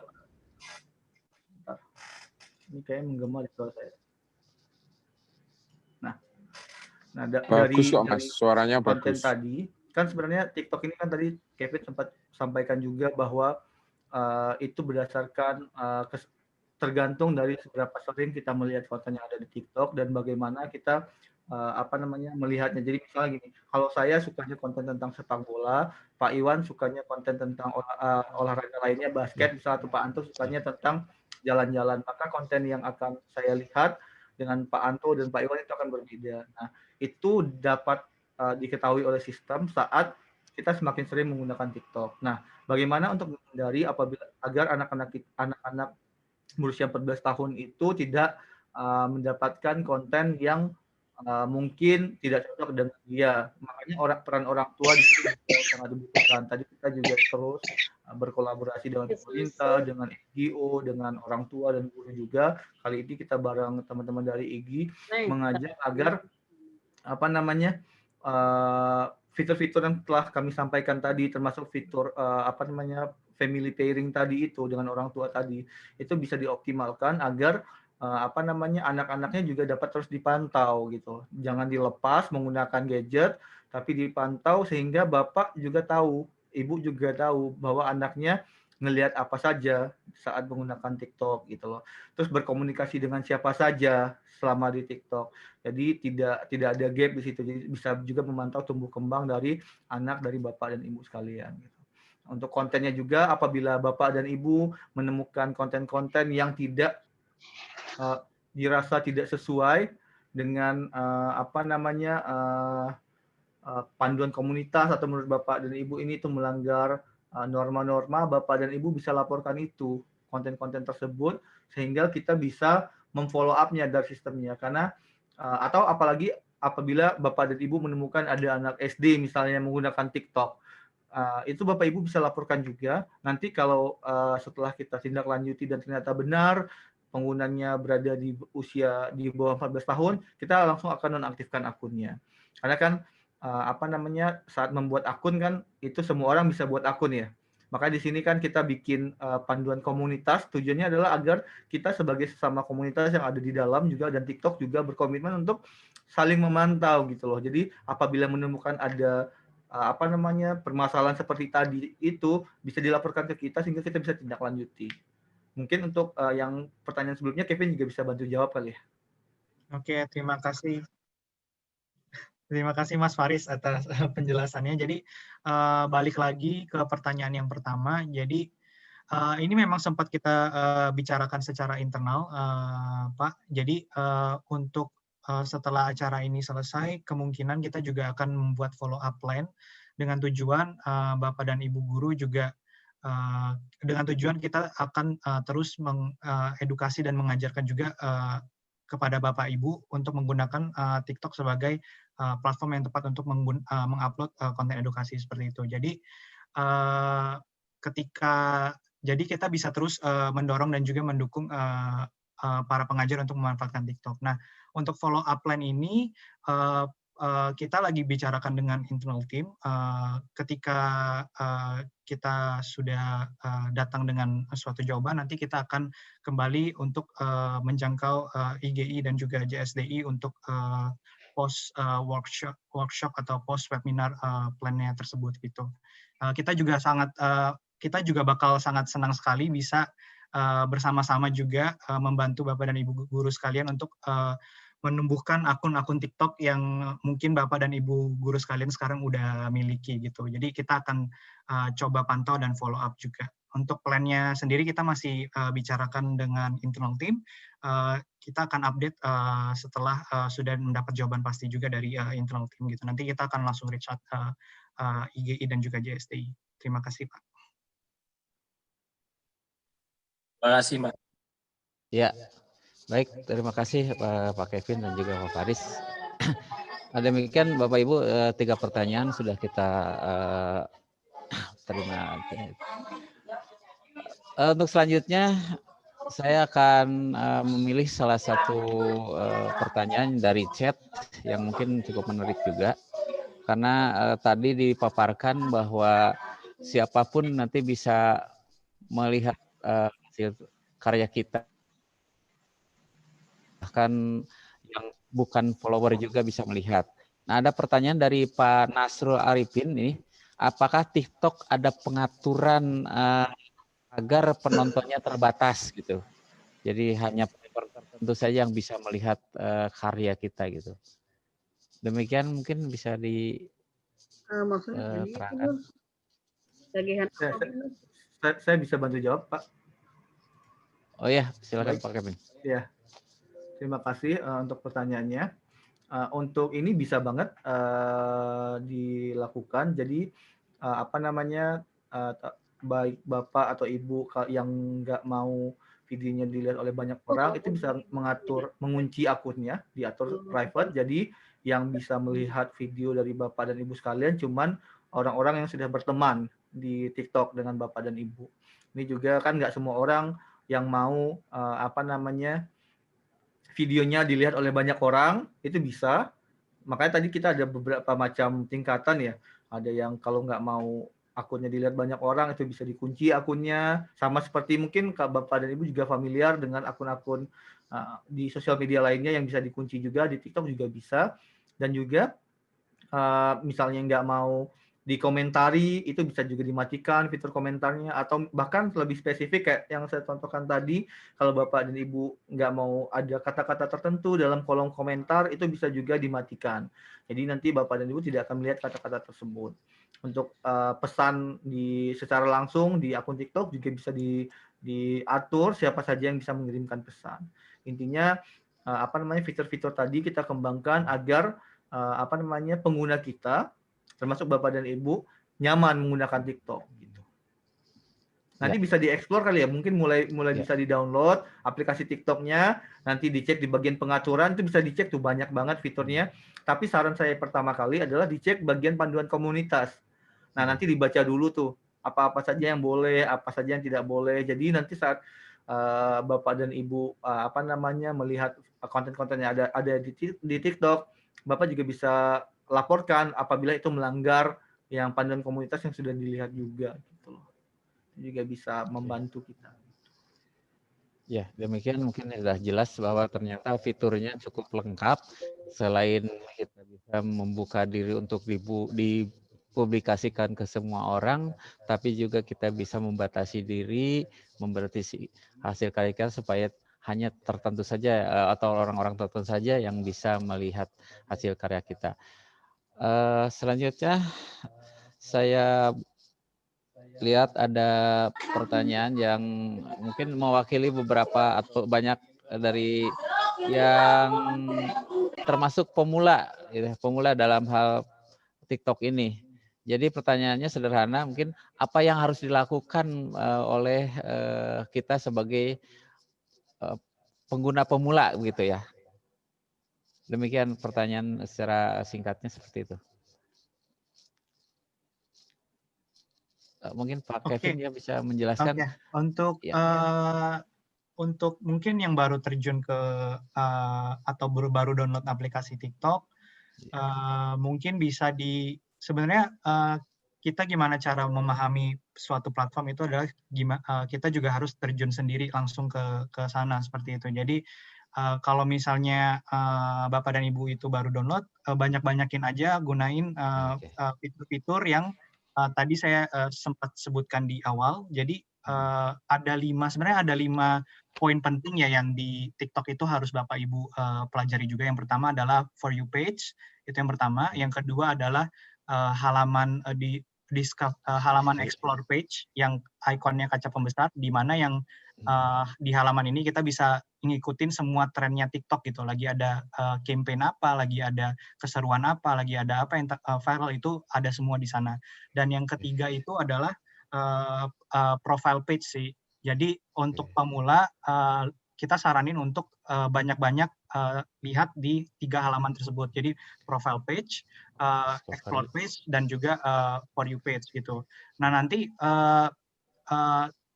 kita sih anjurkan lebih banyak spend waktu itu di For You page ya. Jadi kalau di For You page itu kita spend waktu cukup lama, itu konten-konten yang nanti akan direkomendasikan TikTok itu lebih kelihatan gitu. Jadi untuk Bapak dan Ibu guru kan lebih cocok untuk konten edukasi kan. Jadi kita harus nge-build masing-masing dari For You page kita itu relate gitu sama konten yang mau kita upload. Jadi kita bisa dapat referensi langsung di halaman For You page tanpa kita harus cari-cari, seperti itu sih.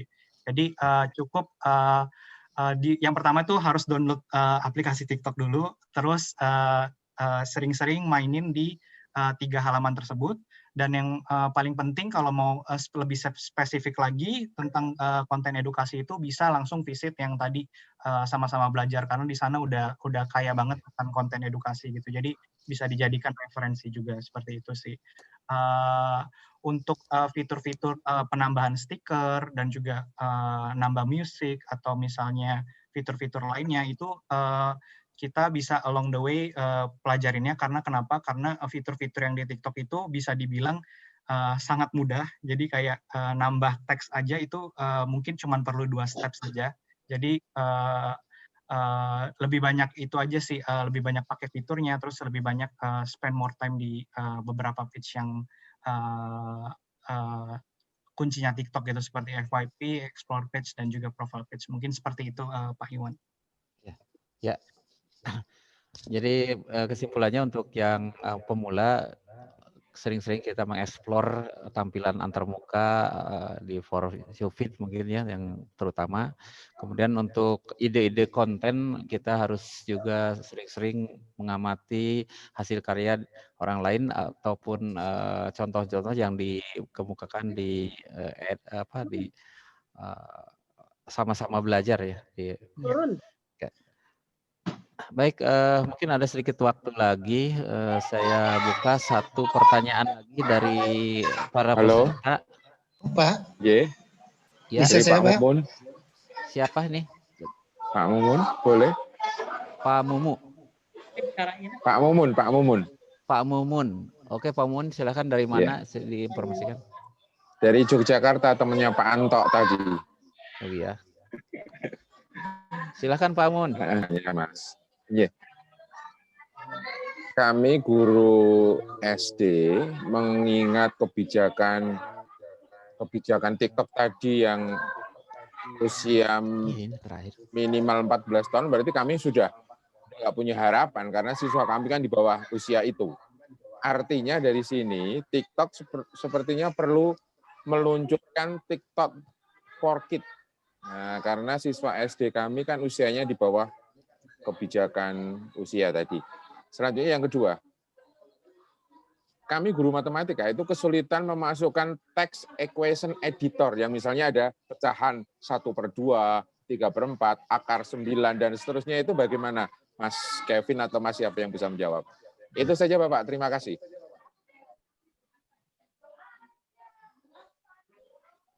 Oke, menjawab pertanyaan. Ya, silakan langsung aja Pak. Langsung. Ya, oke. Menjawab pertanyaan yang kedua tadi, kalau misalnya ada bilangan pecahan atau desimal dan lain sebagainya hal, itu gimana cara masukinnya gitu ya Pak ya. Nah sebenarnya untuk fitur teks kita belum ada sampai bilangan pecahan dan simbol-simbol seperti itu. Cuman kita bisa akalin dengan cara ini Pak. Jadi yang tadi pertama adalah fitur green screen. Jadi Bapak bisa bisa jadikan fitur green screen itu sebagai papan tulis seperti itu. Jadi nanti Bapak bisa masukkan gambar soal tersebut sebagai background di video Bapak gitu. Itu yang pertama. Terus yang kedua, sebenarnya untuk konten mengajar matematika, saya lebih sarankan untuk bikin konten yang simple dan edukatif. Seperti contoh yang tadi Tata itu Pak. Jadi dia cuma perlu sehelai kertas, bolpen, terus HP, terus tinggal masukin suara gitu. Jadi kalau misalnya bilangan Bapak mau ngajarin bilangan pecahan atau tulisan-tulisan yang mungkin susah ditulis, kita bisa bikin kontennya tuh di atas sehelai kertas gitu. Jadi sembari nulis, sembari ngajarin, oh ini konten, ini cara ngerjainnya seperti ini. Itu akan lebih, konten seperti itu akan lebih engaging sih Pak. Gitu. Jadi kita bisa semoga membantu Pak.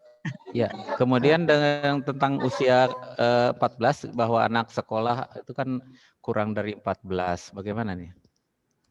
Baik, saya bisa bantu nih Pak. Untuk yang pertanyaan pertama, sebenarnya belum menutup kemungkinan Pak Mumun. Jadi mungkin penggunanya mungkin nggak ada bagi murid-murid Bapak nggak bisa menggunakan TikToknya, tapi kan Bapak bisa menggunakannya untuk sharing kepada murid-murid Bapak.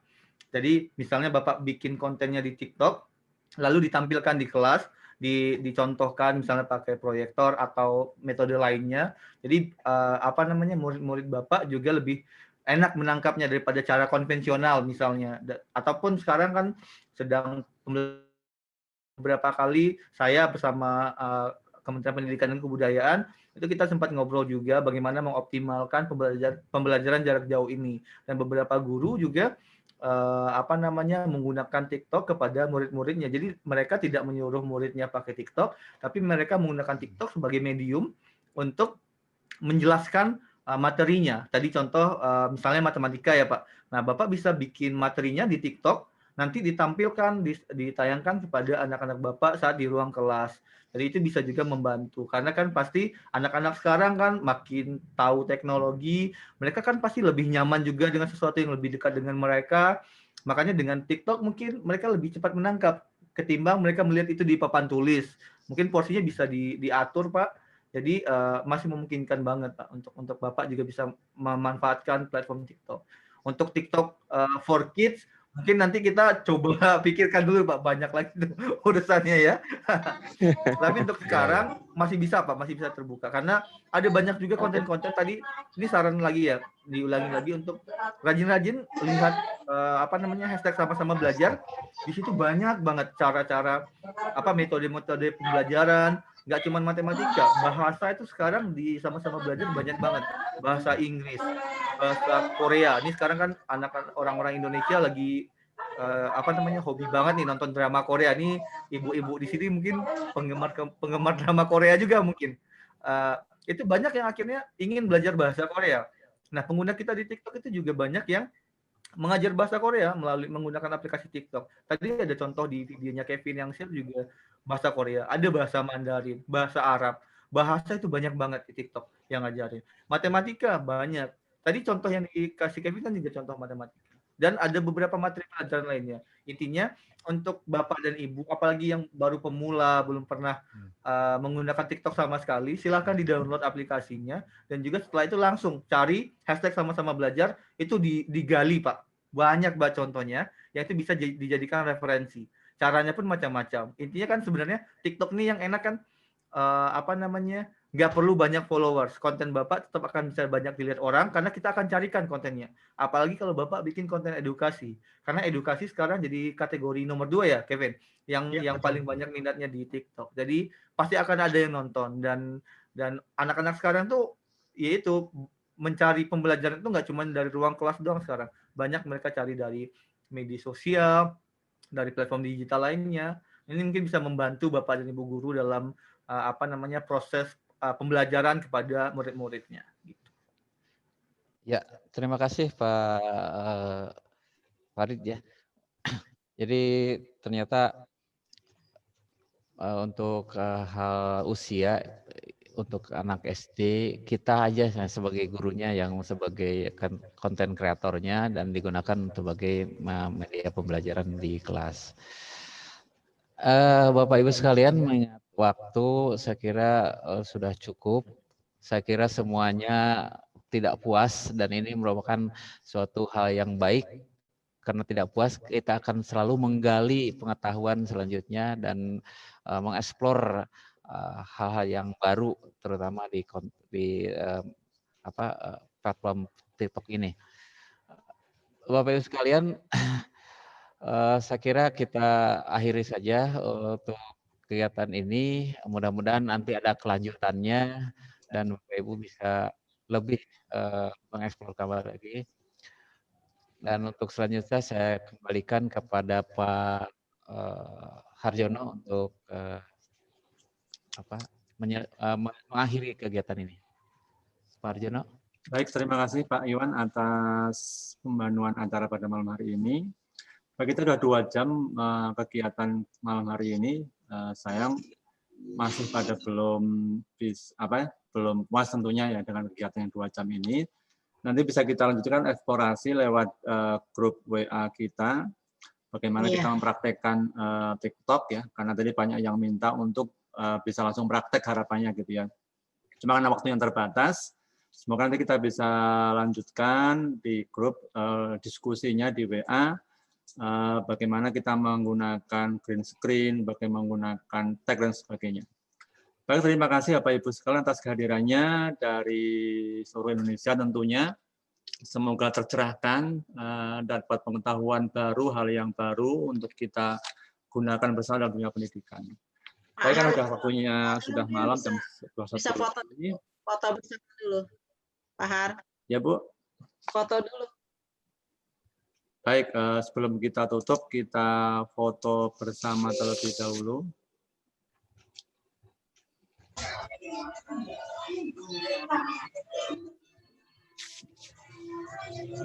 Silakan bisa dinyalain kameranya. Dinyalakan kameranya.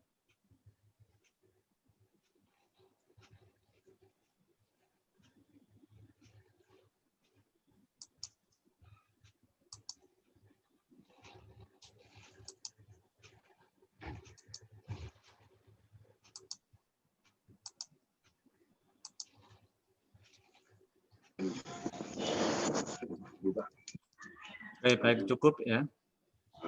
Oke, Bu Nali ada lagi? Kalau sudah nggak ada, kita tutup untuk kegiatan malam hari ini. Selamat malam, sukses semua untuk Bapak Ibu sekalian, dan selamat mencoba untuk mengkreasikan pembelajaran menggunakan aplikasi TikTok. Terima kasih pada pembicara, Mas Faris, Pak Kevin, dan Pak Ketua JSDI atas kehadirannya. Kita tutup bersama dengan malam hari ini. Sekian, Assalamualaikum warahmatullahi wabarakatuh. Waalaikumsalam warahmatullahi wabarakatuh. Terima kasih banyak Bapak Ibu. Ditunggu penggunaan TikToknya nanti.